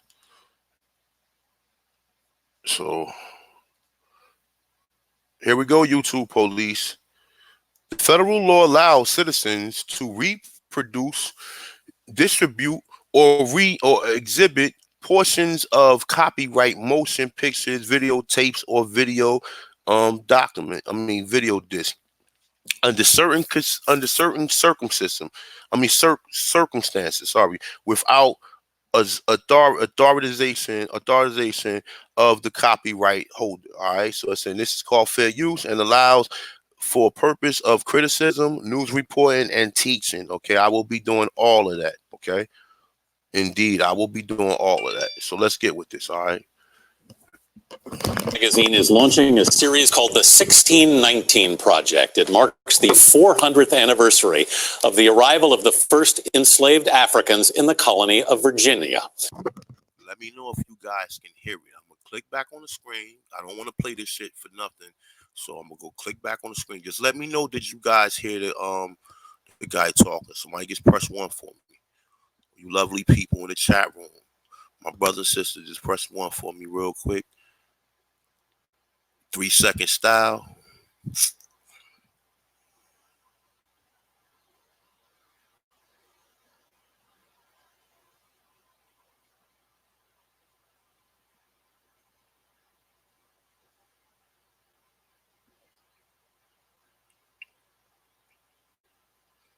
All right, bet. All right. Okay, bet. All right, give me 1 second, yo. Let me find it. All right, here you go. The series examines the ways the legacy of slavery continues to shape this country. The Times says the project aims to reframe American history and place the consequences of slavery and the contributions of Black Americans at the very center of the story we tell ourselves about who we are. The journalist behind the project is New York Times Magazine Domestic correspondent Nikole Hannah-Jones. Nikole, good morning. Thanks for being here. Good morning. Can you tell us about the genesis of this project? Where did you come up with the idea? Sure. So I've been thinking about the year 1619 since I was in high school, and I came across that in a book called Before the Mayflower. And I just was struck by how people of African descent had been here that long, and I never knew that date and never heard about it. Right. So as the anniversary was approaching the 400th year, I thought that this was a time to actually assess what is that legacy been, and to bring this year 1619 to most American households where it was probably going to pass without them knowing about You say it. 1619 is as important as 1776. Yes. Our decision to buy that first group of 20 to 30 Africans would influence almost everything that would follow after. I think it is foundational. It is as foundational to who we became as a country as our decision in 1776 to break off from the British. You say Black Americans are the most American of all and are true founding fathers. Can you walk us through from that first ship to today, how we're still seeing the signs? Yeah, so when you think about the fact that when Thomas Jefferson is writing the Declaration and laying out these words for liberation, you know, all men are created equal and born with inalienable rights. And while he's writing that, he owns 130 human beings who are in absolute bondage. And in fact, his brother-in-law is sitting there with him enslaved to help keep him comfortable. What that means is those were not true when they were written, but Black Americans took those ideas literally. And Black Americans have really fought. You could look at what happens after Reconstruction. You could look at the abolitionist movement. You can look at the civil rights movement. Black people have fought to make those ideals real. Perfecting democracy. Absolutely. I can just say this. I was so embarrassed as a person of color that I'd never heard of 1619 until I read your essay, page 16, when you first talk about it. And I just thought, how do I not know this? And I'm not the only one. There was only one person in the room, Betty over there, who went to Harvard. She knew about you, and she knew all about this project and knew all about the state. But you said it's time to stop hiding from our sins and confront the truth. What do you mean? What I mean is, and how do we not know about this, Nikole? We don't know about 1619 the same way that we don't learn very much about slavery. It is shameful. No one wants to talk about their sins or the worst moments. And slavery gives contradiction to our entire creation story of the United States. And so we've tried to push it aside. We've tried to make it marginal. And in doing that, we've marginalized the 40 million descendants of the enslaved as well. So what we're trying to do with this project is force us to confront the truth. And then maybe we can actually start to move past slavery and become the country that was written in our ideals in the Constitution and the Declaration. It's an effort to reframe American history, but some critics have said it's an effort to delegitimize American history. From the Cato Institute, Illa Shapiro tweeted, it's a project intended to delegitimize mankind's grandest experiment in human liberty. Is it divisive in that way? I mean, what's amazing about that is people are not arguing the facts. So what they're basically arguing is that we should only talk about certain facts. We should talk about a good part of Thomas Jefferson, but not about the fact that he was an enslaver. I'm saying that history is history and we have to tell the truth. No, it's not delegitimize. I'm saying that history is history and we have to tell the truth. No, it's not delegitimizing. We should talk about certain facts. All right, hold on. Let's read this nigga comment real quick. Let's not let this pass our desk. All right, so this is, Elijah, whatever the fuck, Shapiro, right? This motherfucking devil. So it's saying writing about history is great, but a project intended to delegitimize mankind. It's the truth, you fuck. See, listen to this shit. It's saying, listen to this. It's saying to delegitimize mankind grandest experiment in human liberty and self-government is devised. I mean, is divisive. Yes, it's saying, I know it's unwoke. It's unwoke of me to say so. It's saying, but so I'm saying, so be it. It's saying, I'll take reality, warts, and all over grievance, mongoler, whatever. Now, you hear how belligerent these people, he wouldn't dare said this to no fucking Jews. Or, like I said, man, it's so disrespectful. The disrespect people get, even if she is incorrect about what she's saying, maybe she do have sincere. I'm not going to sit there and down a sister, because you probably can talk to her and get a real conversation out of her. But I'm just saying, she under the same spell that everyone else is under. You understand what I'm saying? But at least she is. The stuff she's saying, I agree with her, what she's saying about, yeah, we are only Americans. And I agree all that shit she's saying, all of it. But what I disagree with is the fact that the first slaves did not come here in 1619 because they were set free. They wasn't brought here to work. They were set free in Virginia population. They was there and they had Spanish surnames and they came from Santo Domingo. They never came from no damn Africa. Because if that was so, you would find Africans today with Spanish surnames. Think of, just use your fucking brain. Okay, what colonies in Africa had Spanish surnames or had Spanish names, period, if the Spanish was going over there colonizing the whole country? Because for these people to come here, they had to be, if they answered to these names, they had to know Spanish already. So what country right now, to this motherfucking day in Africa, has a country with Spanish surnames? You tell me. You tell me. You tell me. You tell me. That's how we can get down to the bottom of this shit, by really dissecting this shit. And you start thinking like, wait a minute. If we listen, we still got English surnames according to these people from the 1600s, right? Think of this, let's ride together with this, right? We still got English surnames in this country to 2019. So they saying 400 years, which we know that's not right and exact. So I'm just giving you an analogy. Okay. All right. So boom.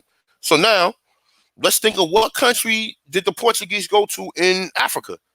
Let's use our brain. What country did the Spanish go to in Africa? So to this day, them countries that the Spanish went to in Africa, they would still have Spanish surnames, because that's the way the shit goes.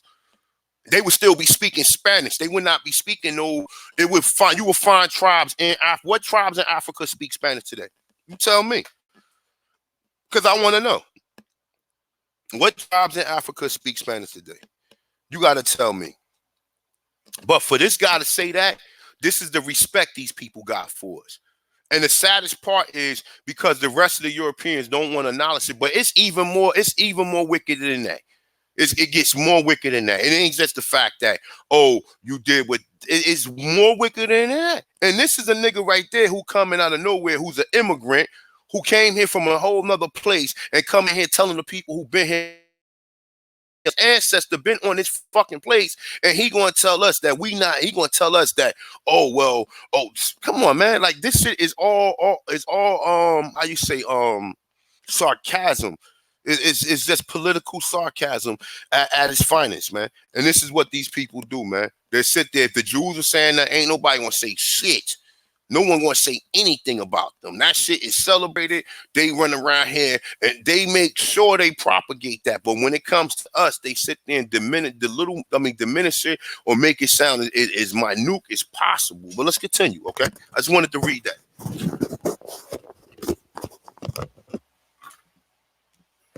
We should talk about the good part of Thomas Jefferson, but not about the fact that he an enslaver. I'm saying that history is history, and we have to tell the truth. No, it's not delegitimizing, because the whole point of the article is that Black Americans have used those founding words to actually bring us closer to the democracy that the founders envisioned, and that is the most patriotic of things. You can take us.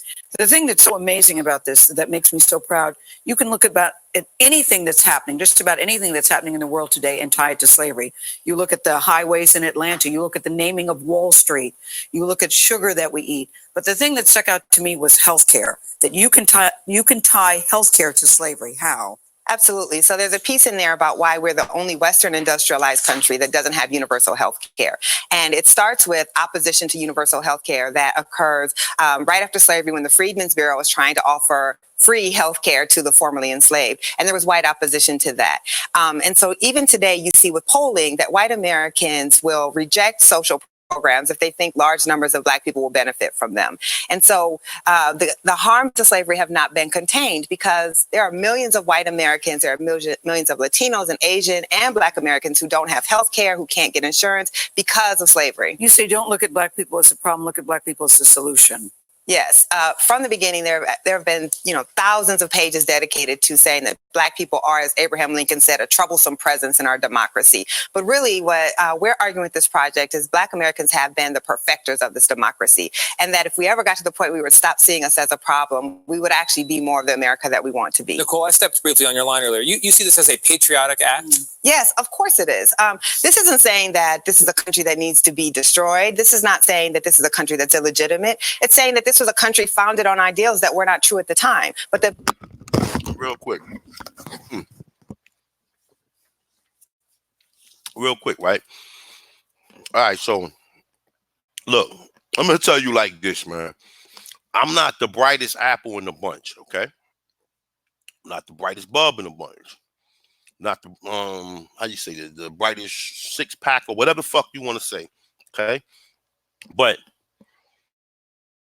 the first thing I learned from my teachers was to look up the words that you identify with, okay? Look up the words which you identify with and ask yourself questions after that. Just the Freemen alone is very suspicious. Because why are these people free?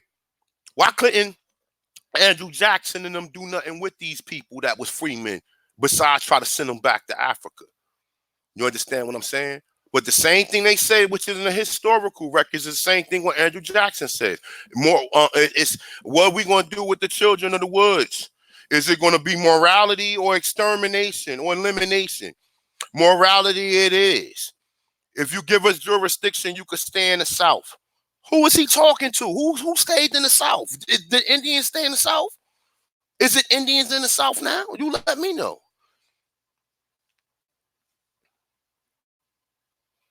What you looking for, baby? Huh? Look in the refrigerator. I put it back in the refrigerator.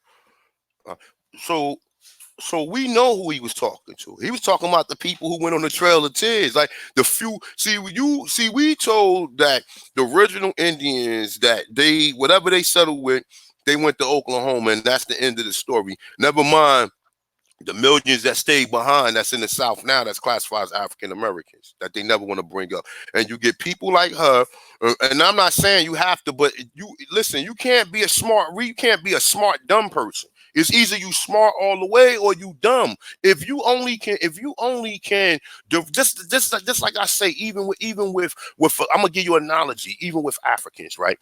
Because Africans will come here and tell you, oh man, we're so, and not all of them. I'm only giving you, because all of them don't live like that. And I'm sorry to the brothers and sisters who don't live like that, who really come here to escape some type of hardship in your country. But keep it fucking real with us. Don't come here and glorify, oh man, yeah, Africa, and do the motherfucking running man and shit like it's all that. And when you over here in my presence, like I'm not smart enough to understand why you here. I don't want to go to motherfucking my next door neighbor house and go live in it, because I got the same shit here he got. I don't give a fuck if that nigga had a fucking 100-inch TV with voice command. I don't give a fuck about nothing. That ain't my shit, so I ain't going. What am I benefit by being on? But it's the different thing when it comes to different people. But nonetheless, though, right? When you have people like C.R. Patterson, Lewis Latimer, and Fred T. Sampson, who made the gamma ray, or made the so-called whatever optic wire for them to be able to use a cell phone. Patricia Bath, that made the motherfucking glaucoma laser. This is an Aborigine sister, man. You understand what I'm saying? Who made the laser machine that got that clear glaucoma. They said when she made this shit helped 200,000 people restore their vision immediately. Okay, so we talking about gods like this.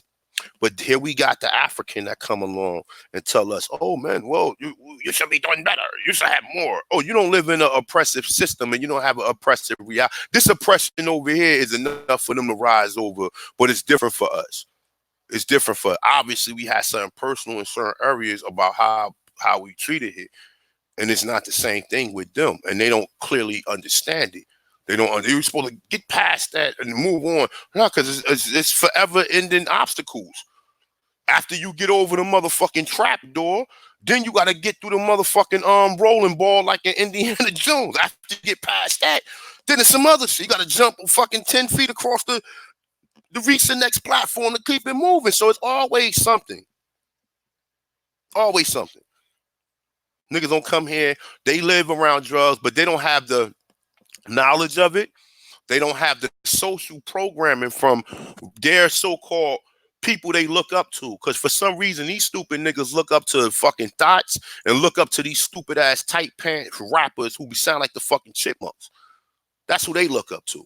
You understand what I'm saying? I look at the real rappers, real niggas who was talking real shit that was trying to help people, not no shit that's gonna get you programmed. Tell me what you, if what you doing is negative and it's gonna have an influence on your people, then you should keep your fucking mouth shut. You shouldn't mention it and glorify it. But these niggas is agents, man. They agents too. Because they causing somewhere, it might be one or two boys out there who don't have no following or don't have no type of role models, and they take these clowns on as role models, and they think that these niggas being there pointing the weapons and showing like they got guns and all that, and niggas take that shit and they use that same energy against their own people, and they take that same energy and then take it against their people. I know, but you already know how this shit goes. But nonetheless, though, take the same subject and take it the same way. But like I said, when I talk, I'm mentioning everybody because don't nobody mention me, and we have the worst condition here in this country. No one, if you're not mentioning us along with the shit y'all going through, then you already know people, because when these rest of these group of people speak, they should be saying, well, Hispanics and especially blacks of how they've been treated here. No, they do that shit when it's convenient. But when we go, anytime I've been watching, I look around. Yeah, when Nipsey Hussle died, it was Hispanics and stuff out there because they all loved them. And that's like I said, you're going to get people that likes her. And like I said, all people not bad. But overall, all people have a plot and a plan outside. When you're not around and they're not around you, when they're with their family mission statement is totally different than anything we know about. But like I said, man, they pushing this shit. They're going to keep pushing it. And anybody who think that you want to be in the in crowd and be educated and feel like you're part of some prestigious group of individuals that's teaching you the same regurgitating information that was taught to them by the same people, it's just an endless thing, man. It's an endless thing. It's endless. It's endless. It's endless. And if you tune here, you already done broke the chain of this shit. So I'm going to play some more and we're going to get into some more of it. All right. Black Americans believed in those ideals and have worked to make those ideals true for all groups. I don't see what is more patriotic than that. Well, you couldn't have expected this reaction, which is huge, by the way. Congrats. Thank you so much. Congrats and bravo to you.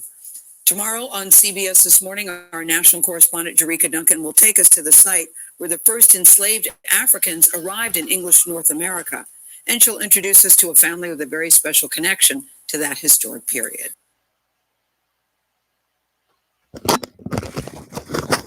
You see that? See, the brainwashing keep coming, y'all. The brainwashing keep coming. But let me see something. Grammarly does more than catch errors. With Grammarly,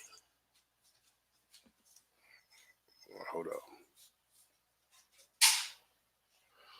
This is the other one I was reading. I checked out yesterday on Real News Network. You want to check it out? Check it out. Let me see something. All right. Okay. Excuse me. Trying to think in which direction I want to go from here. All right. So look. So like I said, to anybody who did any research, you'll find stuff like this. I don't feel like opening up everything, but even if you go to the beginning of this, of the article, I believe, let me see something. Let me go all the way back up.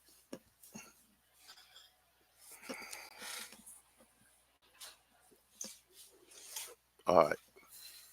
Now look. Now, if you're researching, you don't take none of this stuff into consideration, mean you don't research.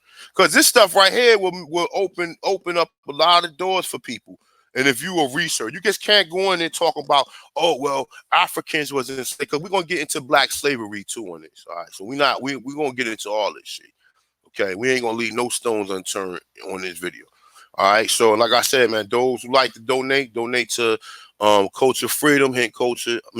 Forgotten History of America Black Indians. I'm gonna change it from Hidden History. I'm gonna say Forgotten History of American Black Indians. Like to donate, you know where to go. Cash App or PayPal. You already know what time it is. Also, like I said, if you like to be part of it, and I got some emails from you guys the other day. Yesterday, I was very busy. I didn't get time to call you. I promise I will call you guys either today or probably tomorrow.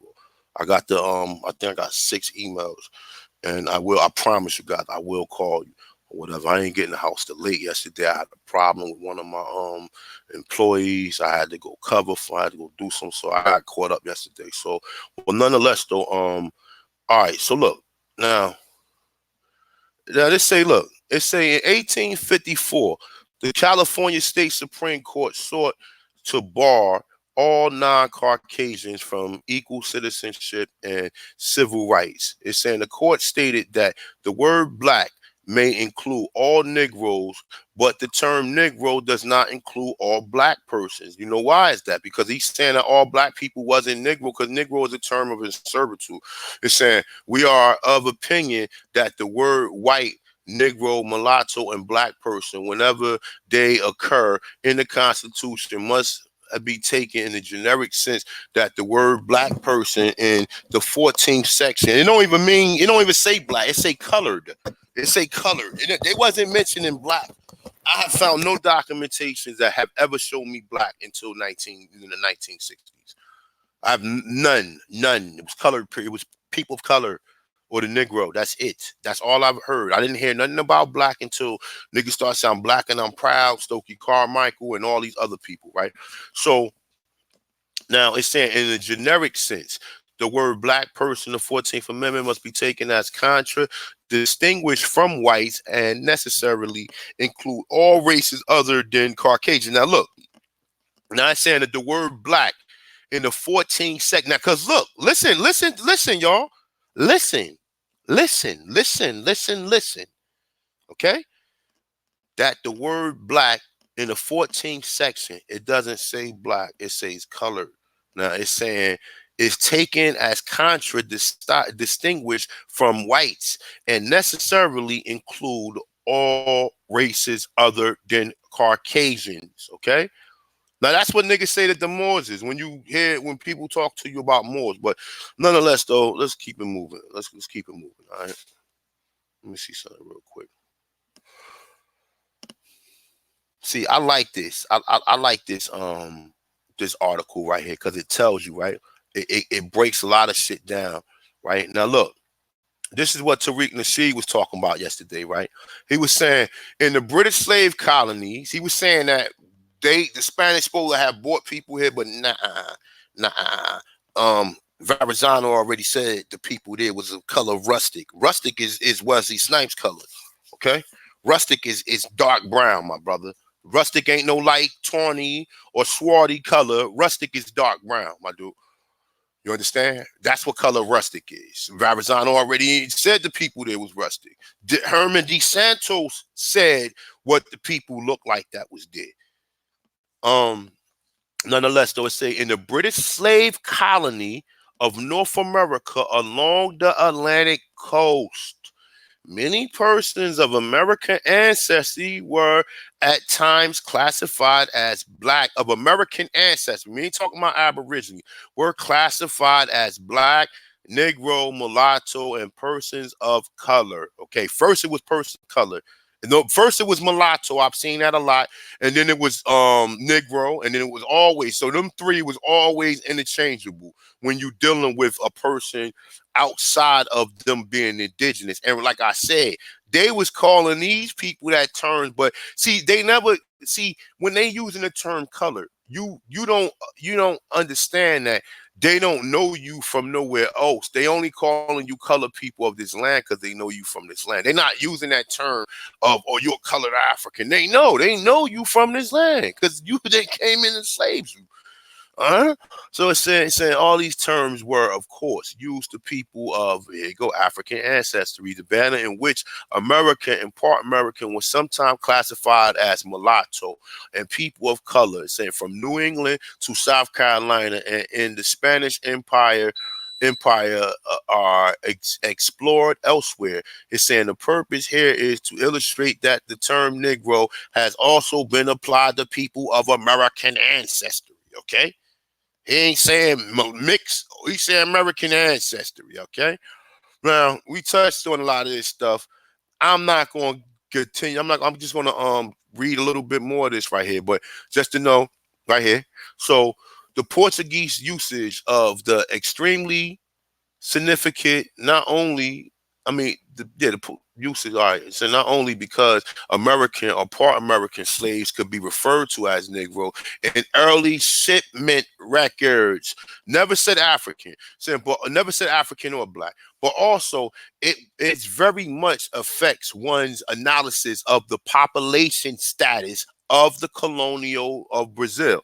It's saying we are, in fact, the category of Negro and mulatto must have been taken, including domestic and enslaved Indians and mixed blood.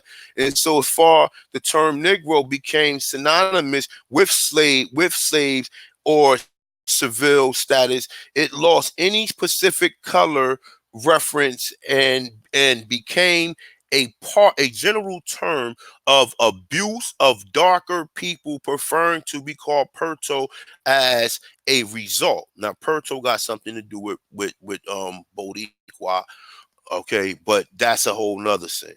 All right, so it's highly likely that the Spanish also referred to slaves generally as Negroes in the Caribbean, and the Dutch took over the same general practices such as Negro or Niger was not only Dutch words and had no immediate equivalent about swarty, donkey, and brawn, donker and brawn.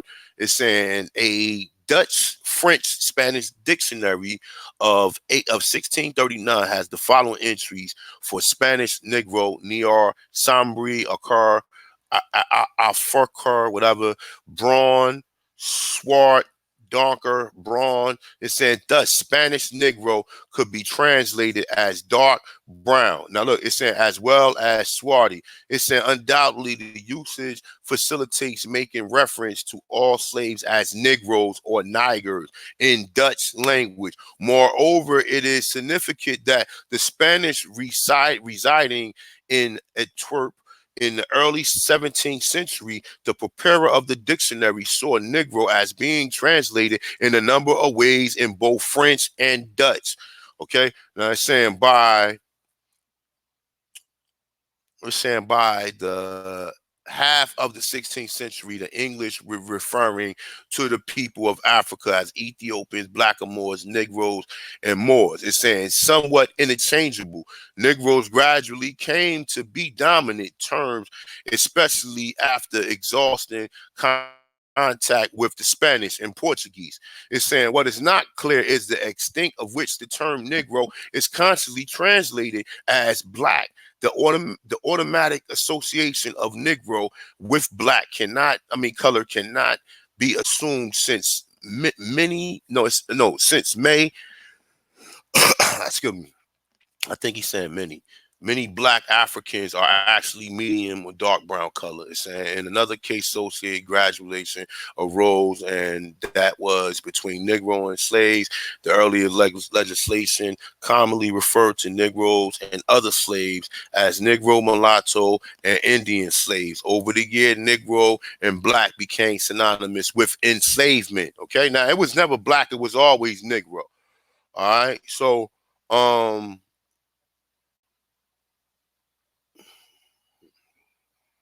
let me see something. All right, right here it tells you Negro was also used in general way in North American colonies. It's saying some example illustrates the use of Negro and black as applied to people of American ancestry, okay? Now that right there tells you how my man was trying to prove that the Caribs wasn't from there. He could not prove it. But like I said, one more time. So 1619, some 20 Negroes were brought to Virginia. At least 11 had names. See, when it comes to this shit, these people will let you put anything in there as long as they're not going to let you give you a idea that the shit started here and then they went over there. Or if you even want to quit, they went over to see, they think Cecil Rhodes and them is part of the slave trade. No, Cecil Rhodes and them is part of colonizing Congo. That has nothing to do with them bringing people over here. And this is what people automatically assume. This is an assumption that people normally have. Oh, so Cecil Rhodes and them got in there in the 1800s. And the Bears and all of them. And like I said, in certain parts of Nigeria, we know Nigeria was named by Europeans. Okay. In Ghana, we know Ghana, or that Guri Island shit or whatever. They said that was where they used to dump the garbage at. They said that used to be a garbage chute or whatever. You know what I'm saying? But like I said, man, people don't do no research. They will go over there. Steve Harvey, corny ass, went over there with a motherfucking dashiki with a Greek symbol on it and started crying at the fucking gate. Nigga should have, homie the clown should have just came out on a little bicycle. Remember what's that movie, The Saw, the little man on the saw and shit? He should have just ran up to Steve Harvey and shit and just hit that nigga in the head with a sock. Boom. You idiot. You ain't from here, man. You from over there.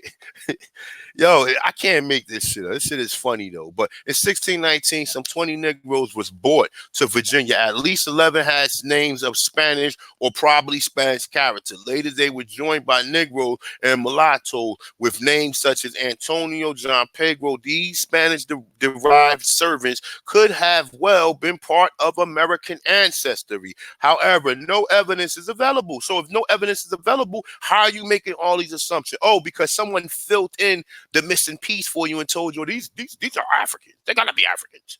They gotta be Africans. They gotta be Africans. They gotta be Africans. Okay. So no evidence is available. No evidence is available. Except now, what can we sit here and ponder? We can ponder that John Hawkins and Sir Francis Drake was ship robbers. They was pirates that was robbing the Spanish. They was warring against the Spanish. And if anybody did their fucking research, they would already know this. They will already know this. They will already know when the French left from Louisiana, they went to the island of Espanol. They didn't go back to France. They went straight to the Caribbean, you idiots. And you sit there telling people that they went after the French left here because they plan all of these stories simultaneously, man. All of these slave stories are running parallel, and the destination is North America or the Caribbean or South America. Okay, and this is the perpetual story that is perpetuated to keep you in the state of mind that you're in. They're never going to tell you, and they're going to tell you, keep telling you, oh, you mix with Indian, or you mix with these people, and then give you a fake ass DNA test in which they made it, which you stupid Negroes think you doing something by letting somebody test your blood and see what similarities your genetic makeup has. Of course you're going to have genetic similarities to these people, you damn idiot. Of course. You'll have genetic similarities to the Indian. If you take somebody in Indian DNA and see, and you touch your DNA with it, I'm quite sure you'll have genetic similarity because they have melanin in their blood, in their genetic makeup.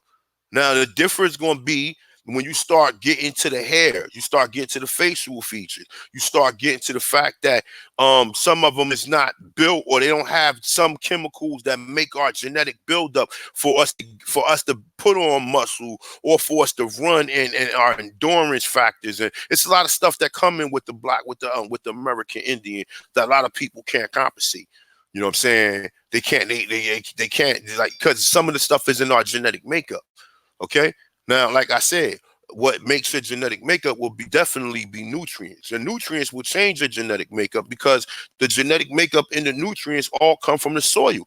And this is what these idiots is not telling you. They sitting here telling you, oh yeah, well, oh, you from Ghana. Oh man, people crying that people will tell you definitely, and they don't question nothing. They don't question nothing. Soon the white man gave you niggas jobs and you able to spend money, you just think that everything is right and exact, or everything is a go that they're giving you. And they come smiling to you like, look, you want to take 23andMe? Look, we're going to tell you. And they lying to you. So, I mean, like I said, man, this is just when I don't even, like, there's plenty of different articles we can pull up and tell you know what I'm saying? And then even, there's a lot of speculation that people don't consider when you write these articles, man. But they're never going to throw you these, they're never going to tell you these, you know what I'm saying, these speculations. I'm going to finish the page out real quick. All right. So look, 1676, it's saying, Gowen, an Indian servant, acquired his freedom in Virginia. Now, we told he acquired his freedom in Virginia or whatever. And like I said, understand this too. There might be a flip side to all this shit too. We might be getting this story in reverse. This shit might not never apply to us. We might have always been the farmers, and then somehow they pulled the switch on us in the late 1800s, or in the late 1700s or whatever. So I'm still trying to summarize this as well, because understand this, the person who gave you that slave trade story summarized that too. That's a theory too. That's not a fact. That's a fucking theory. Because you ain't find no boats. You could show me chains all you want. You can go, and then even the nigga in Goree Island said they went up there and they put all that shit up there. They put chains. There ain't no slave dungeon. This ain't no passage of no return. This is all bullshit, because the French occupied Goree Island. So how the fuck your English speaking ass came from there? How did your English assumption? You don't even know about American history. You don't even know about the slave trade. You don't know who the major factors are. She mentions the Catholic Church and not mentions the doomed devisers or the doctrine. See, the doctrine of discovery will make person like, whoa. So y'all had a mission statement for this shit then. Oh, okay.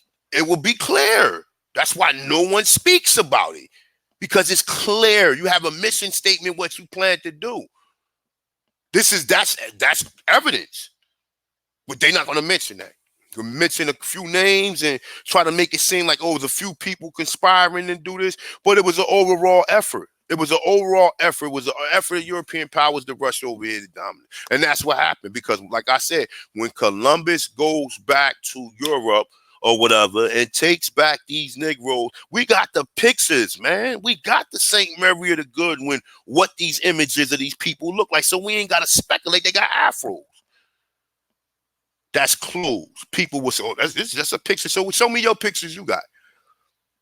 Show me your pictures you got.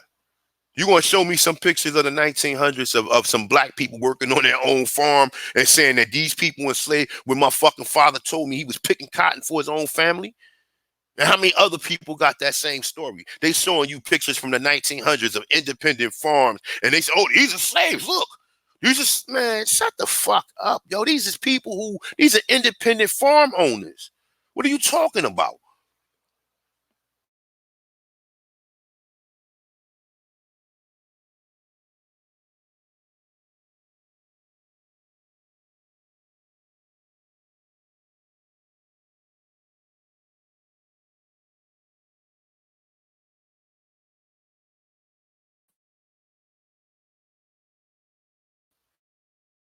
To put a lot in with, so we are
another Dell computer, yo. Let me see something.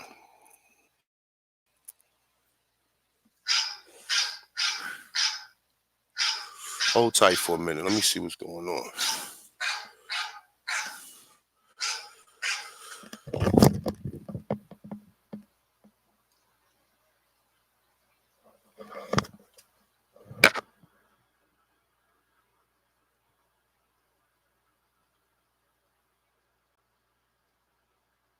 Yo, what's good, yo?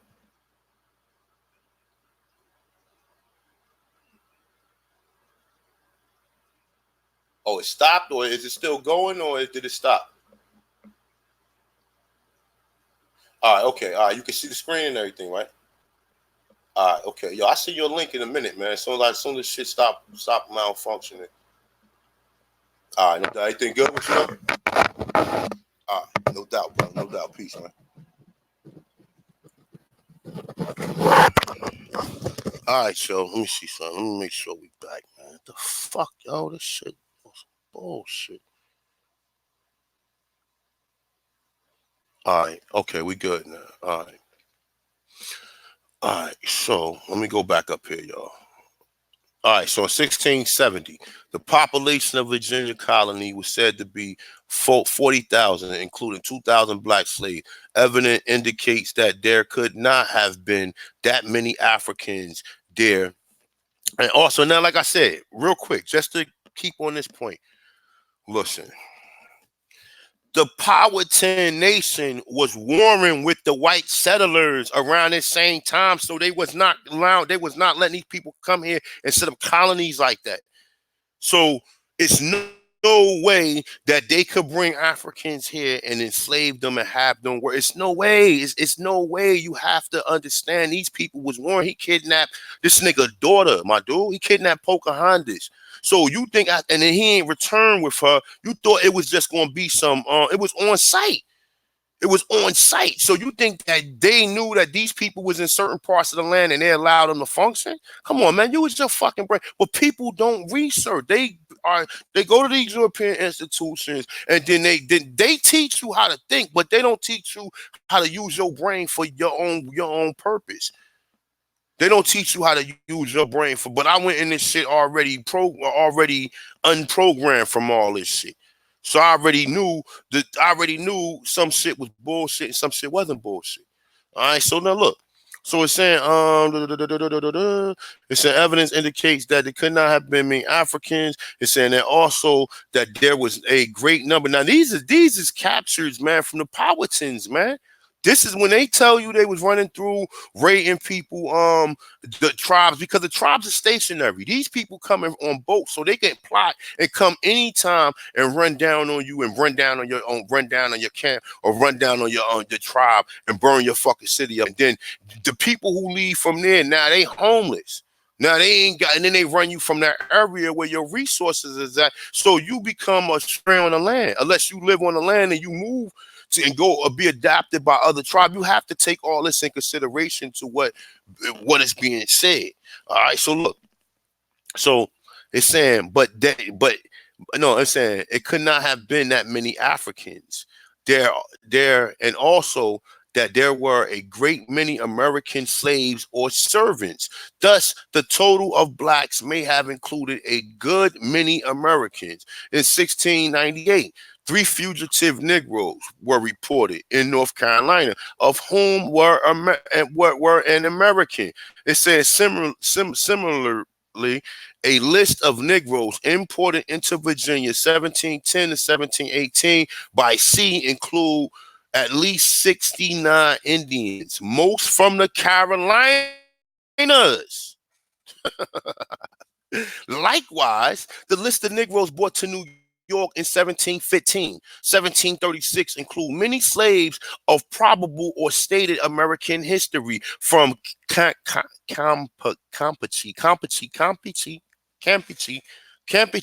Jamaica, Honduras, the Carolinas, and the Virginias. Okay. So they telling you they bringing people in from the Americas. So what the fuck is they keep telling us Africans for? Why is these people getting all this attention with this 1619 shit? Because that shit is programming you further. If you listen, if something like this exists, you have to question it. You have to say to yourself, whether you believe anything that's in this article or anything that I'm reading, you still have to question it. That somebody had the gall and the balls to even make this shit up. I'm flattered that even if this shit is not real, which I already know is real, because there's other documentation that supports it. But even though, like I said, even though I know this thing is real, but there's plenty of other documentation to support this. Everything I'm saying, it's going to tell you in Charleston in the 1700s. They telling you they moving people in and out the Americas, man. They telling they moving people in and out the Americas, man. You know what I'm saying? It says 69 Indians, mostly from Carolina, was shipped to New York. No, was shipped into Virginia. Okay, now like I said, it might not. We gotta also take in consideration, when was Carolina named? Was it called Carolina, or was it still called Virginia, or whatever they was calling? Because I'm not clear exactly what they was calling. You understand? I'm not clear exactly on what they was calling it. All right. But this is something that I assume to be factual, because this is something that's hitting that no one talks about. No one talks about this stuff. And I can cross-reference this with so many articles and so many research forums and documentation that I've seen myself. And I'm about to pull one up in a minute, but we want to continue reading this, though. So it say, brought into New York from 1715 to 1736, include many slaves, probably American ancestry, from Campeche, Jamaica, Honduras, and Carolinas, and Virginia. Okay, why would he make this up? Why would he say that when you got other documentation that's telling you this? We're going to continue on reading, all right? So in 1715, 1717, it's an period of vestry, book of King William Parish, Virginia. Records 1 year robbing. We spoke about robbing a few times. Robbing an Indian, and 2 years later robbing a Negro. In a similar matter in 1691, a list of Negro slaves in York County, Virginia, include Kate Indian, while a 1728 list of Negroes at the home house of Virginia planter.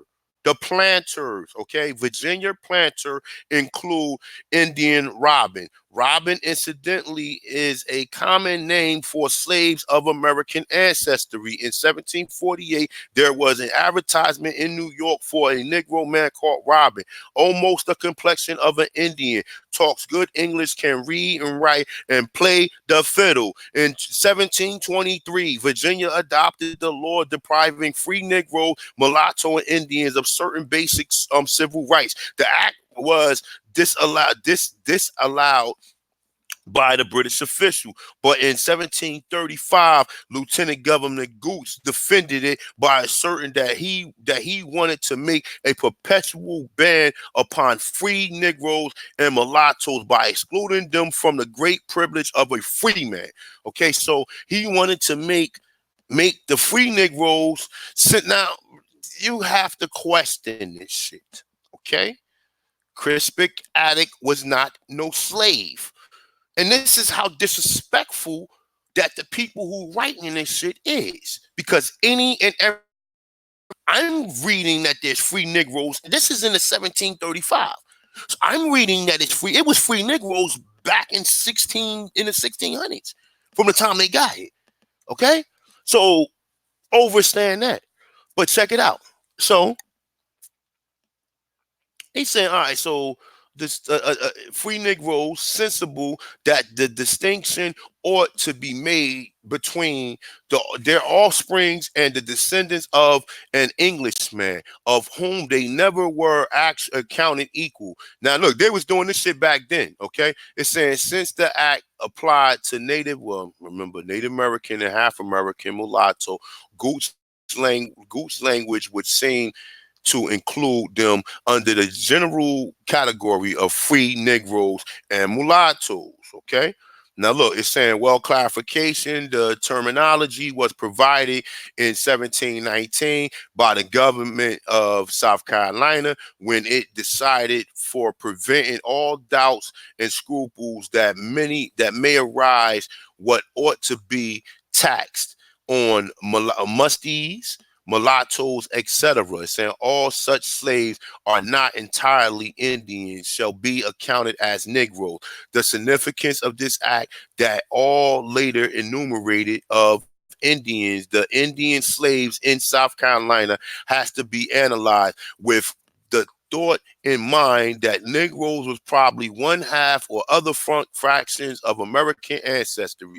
New Jersey was also an area where Africans, now look, Americans and Africans intermixed. Now look, I'm not going with that.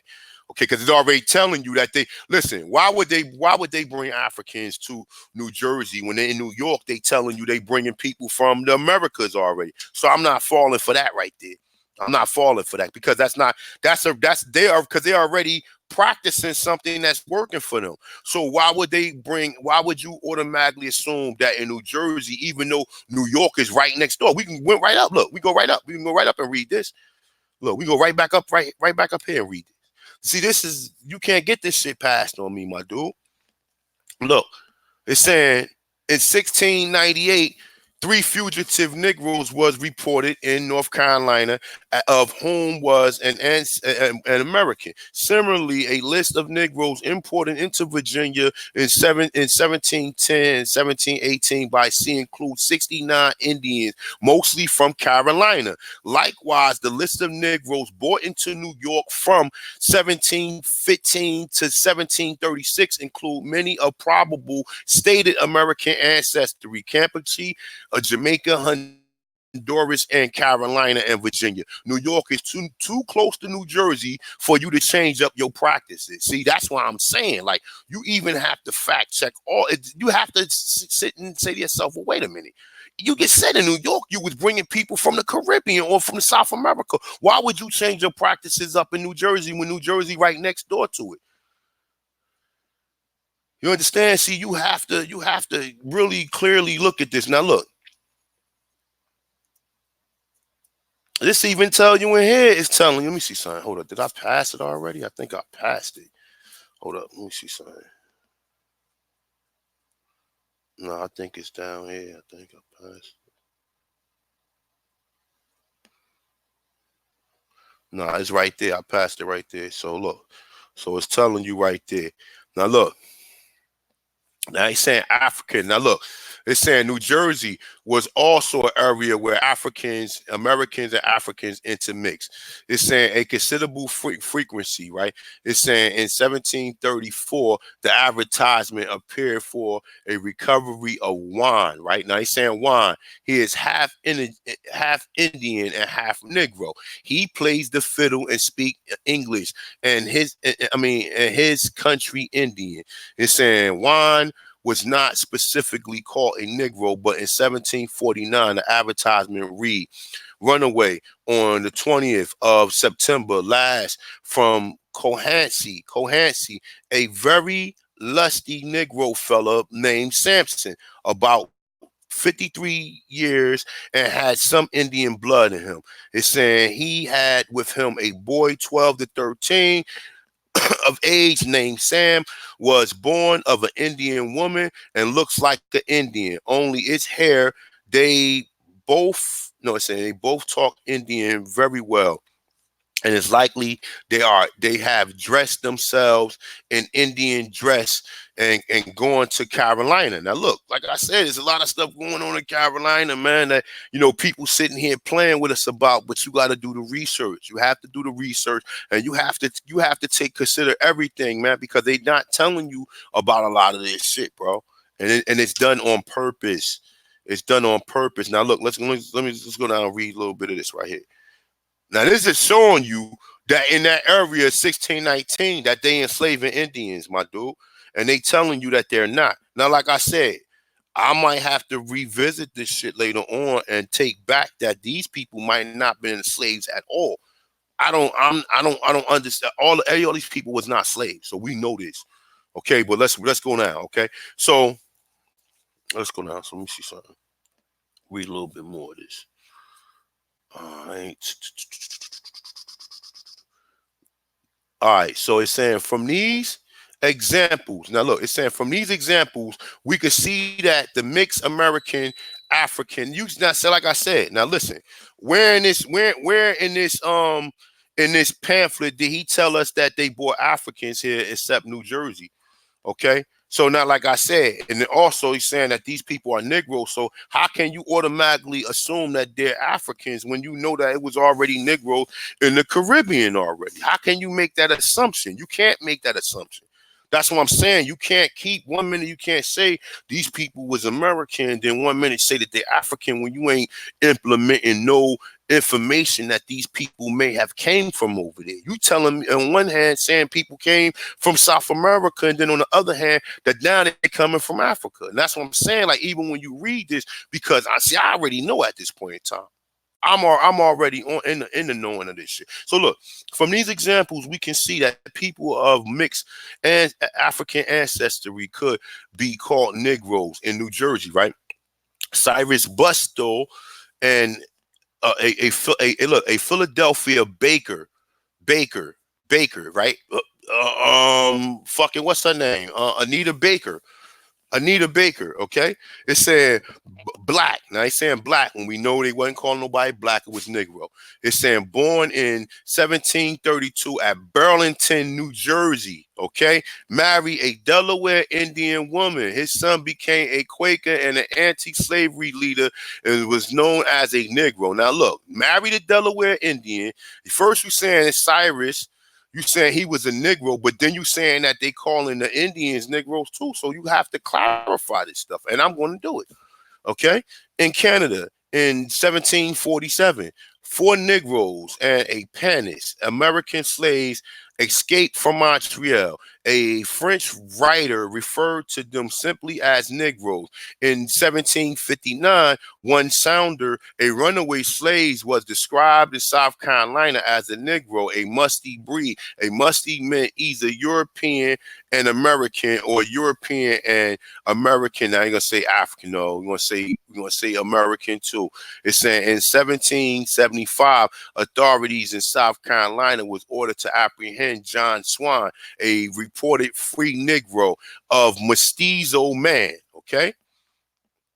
Now, in the 1780s, certain white Virginians began to agitate for termination of the Gigaskin Indian Reservation. Now, look, they started to aggregate, meaning they started to protest for termination of the Indian Reservation, right? Now, most of these reservations was parks.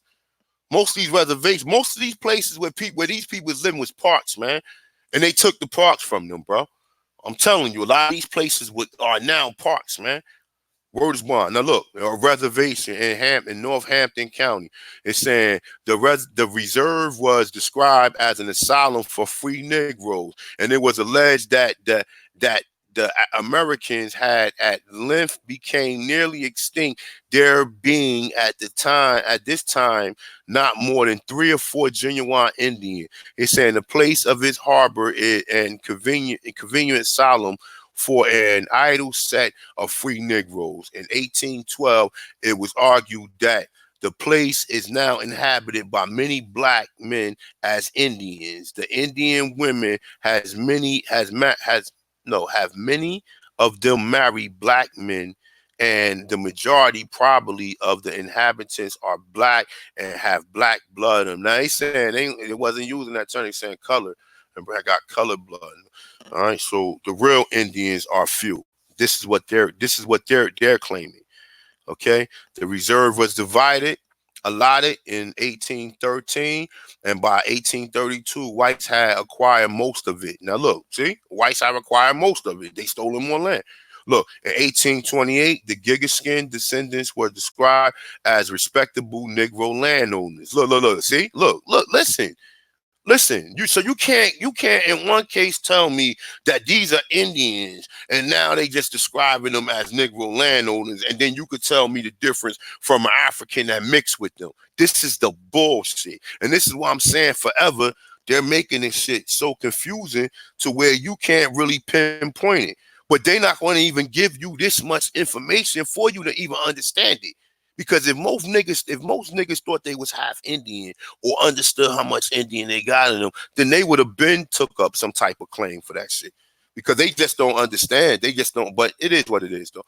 Look, so it's saying the episode reminds one of the young attack upon the Caribs of St. Vincent in 1795. It's saying, and also the most recent attempts to allot the acquired Indian lands. It's saying a similar attack took place upon the Pamunkey Mattapony in 1843, which failed against the Nottaways from 1830 to 1878, which succeeded by 1840. At least 2 Nottaways were registered as free Negroes. Okay, it's saying their heirs of the family was described in 1878, all being Negroes, very poor. He ain't say no Africans mixed with them. He ain't say nothing. He said it's a whole tribe of Nottaway or Pamunkey or Mattapony, all classified as what's the name. And it's the same thing if you read Let the Blood Stay Pure by Alicia Coleman, you will see that same thing in there. Because a lot of times what was happening, that you might have had 2 mulattoes mixing with 2 mulattoes. So you might have had a white person, a half white and half black person mixed with like you might have had 2 mulattoes mixing with each other, and then like you might have had a mulatto that had nappy hair. You might have had another mulatto who had more European hair, and then they mixed together, and then their children came out looking a certain way.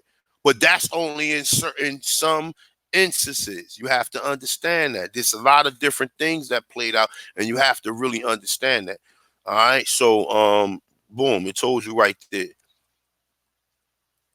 So I don't even need to go right there because they talk about Paul Cuff, supposed to be old dirty bastard. Grandfather. All right, so let me see something real quick. All right, so I want to read this real quick. Matter of fact, you know what? Let me stop this real quick. I'll be right back. I'm gonna stop this real quick. Let me close this out. I'm gonna reopen it. Just give me a second.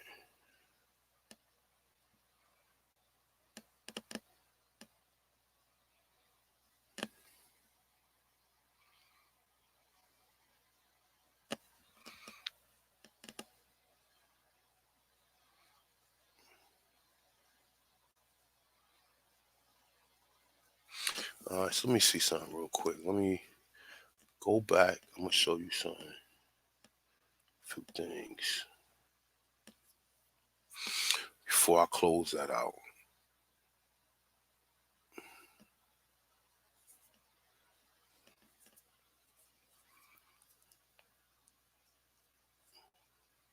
I'm still with you, my people. Just give me a second. Let me make sure I open. I got some pictures I want to add to this, so just give me a second.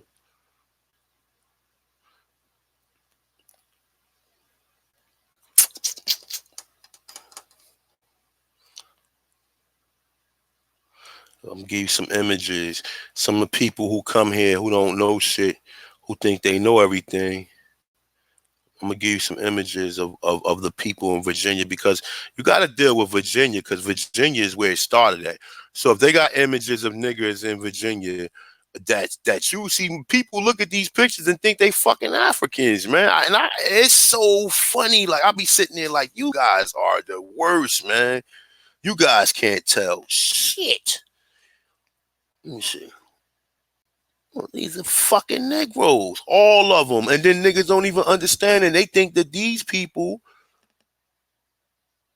Let me see something. Let me get them all open. That one. Go back here.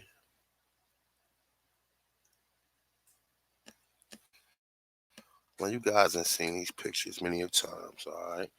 You ain't seen them many of times. But this is just for the people who gonna come here, who gonna try to, because I know it's gonna catch people with the 1619. So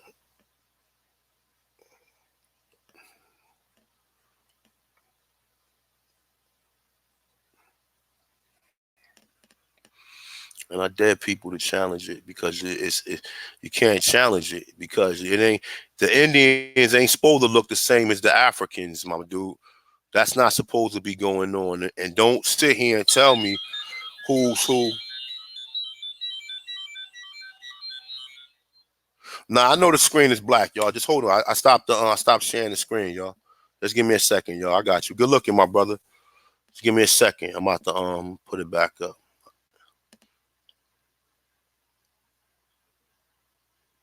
Just give me 1 second, y'all. I'm trying to find a certain picture.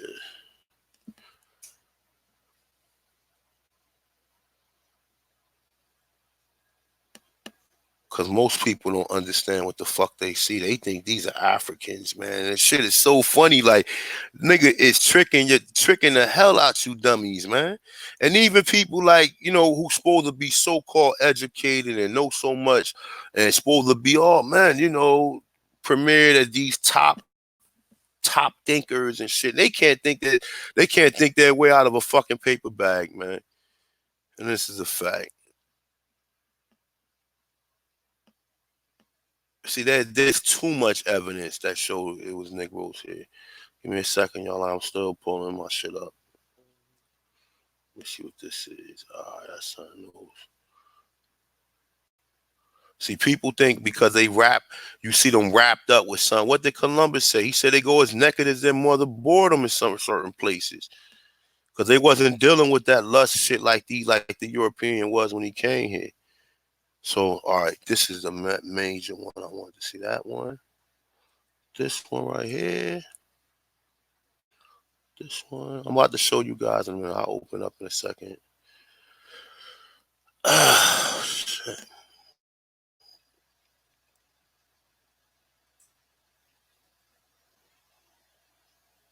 And then you can't say that these ain't the, because you know what I'm saying? You can't say, who the fuck is that? Oh, shit. Hold up.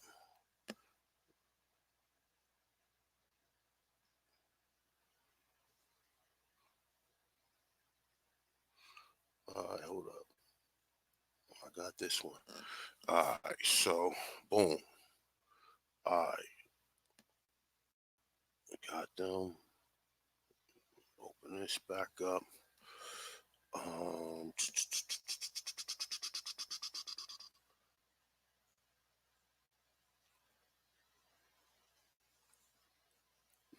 up. All right, so we're gonna come back to this. Let me find. All right, here you go.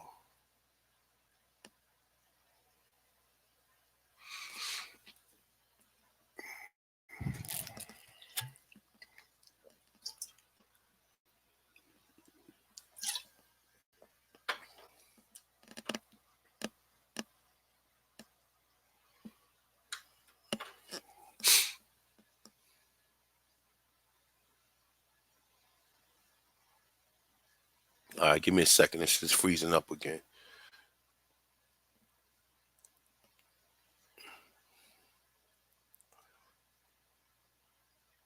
All right, here you go.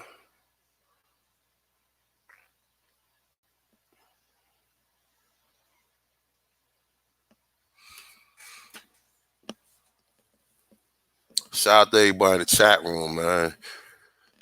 Definitely shout out to everybody in the chat room.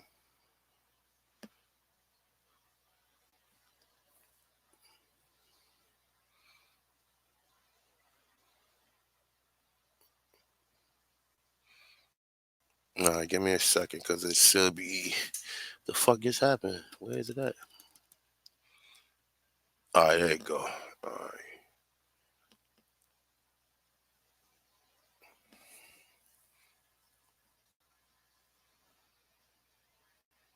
You hear noise, Joe 47? What you hear? Peace, Sammy.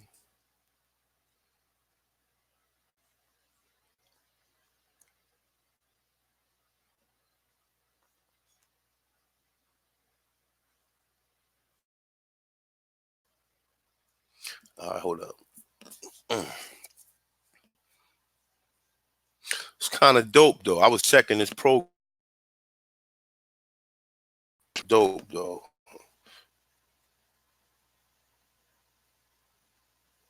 It's just like for me, I ain't got time to be trying to run through this shit all the time.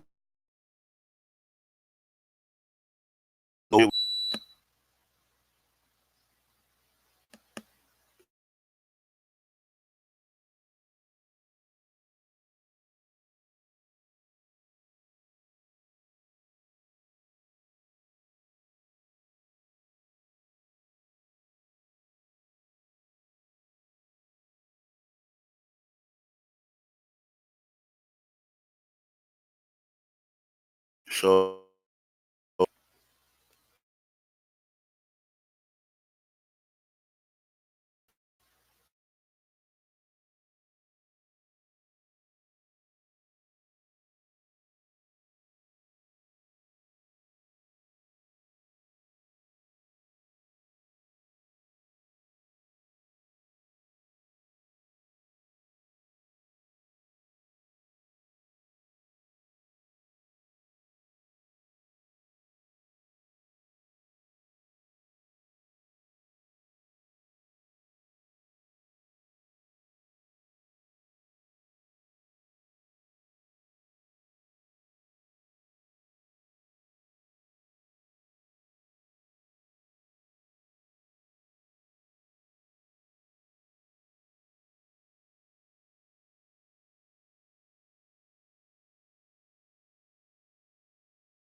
Okay, hold on. Let me see. I should be back in this motherfucker. Hold up. Let me see something.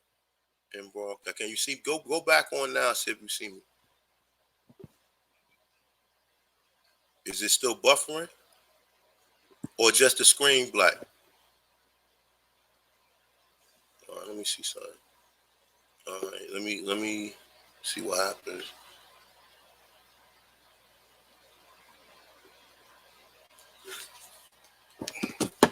I don't know. I got a bunch of programs open too, yo. How long ago did it stop? It's been about 5 minutes now. Damn, man, this shit, man. I was talking about. I had a lot of shit I was talking about, yo. God damn. Oh my God. Yeah, I hope I don't have this problem, man, because I was having some problems with it the other day. It was still saying it was running, but it was shut down. Yeah. That thing, I don't know, man. Huh? I said, I don't know. I ain't get to finish playing with it, but still, it seemed like, I mean, a couple hours up there, they said they was able to do it. I don't know if it's how long you going or what, I don't know. Shit, I was on the other one. I was on the other one the other day, 4 hours. So, I mean, I know it ain't that. It's just, it's my computer. Because I got all this shit pulled up and it's just giving me a hard time, though. Now, let me cancel this out there. But it should be, I'm about to just stay on the phone with me. Just let me know if it's coming back up. Alright, because they waiting. Well, it's about 90 people now. So, you know, Damn. but they'll probably pop back in. It still say I'm live on YouTube, and I don't see what the fuck. Yeah, people still in the chat. Oh, it's saying, all right, it's the StreamYard. Hold up. I see it now. Hold up. Man, this shit ain't responding, man. I don't know what the fuck. Damn. I was getting it in too, man. Yeah, I know. It probably is them tabs. Huh? It probably you got to click on some of them tabs. You know what?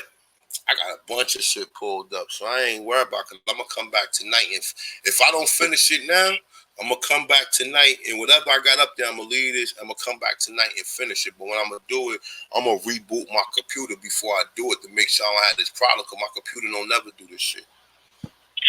Somebody said they can hear you. They probably can hear me.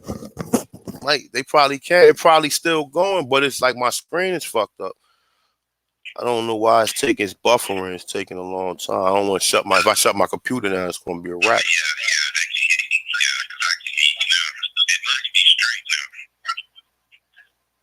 All right, sorry about that, people. Oh shit, y'all! I ain't never leave you. Y'all heard me talking the whole time, but my bad. Look, my bad for the technical difficulties. We just really dealing with this software, so. Man, yeah.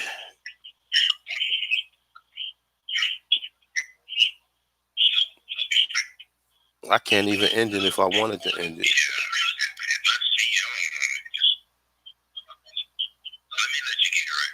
All right, no doubt.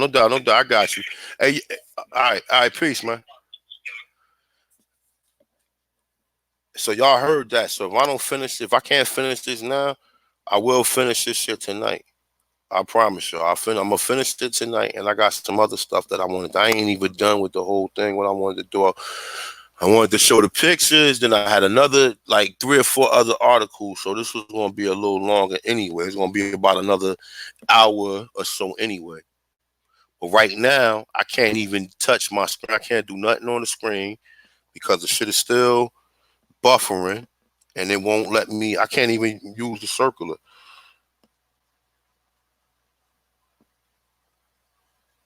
All right, let me see something. Oh, wow. What the fuck is going on?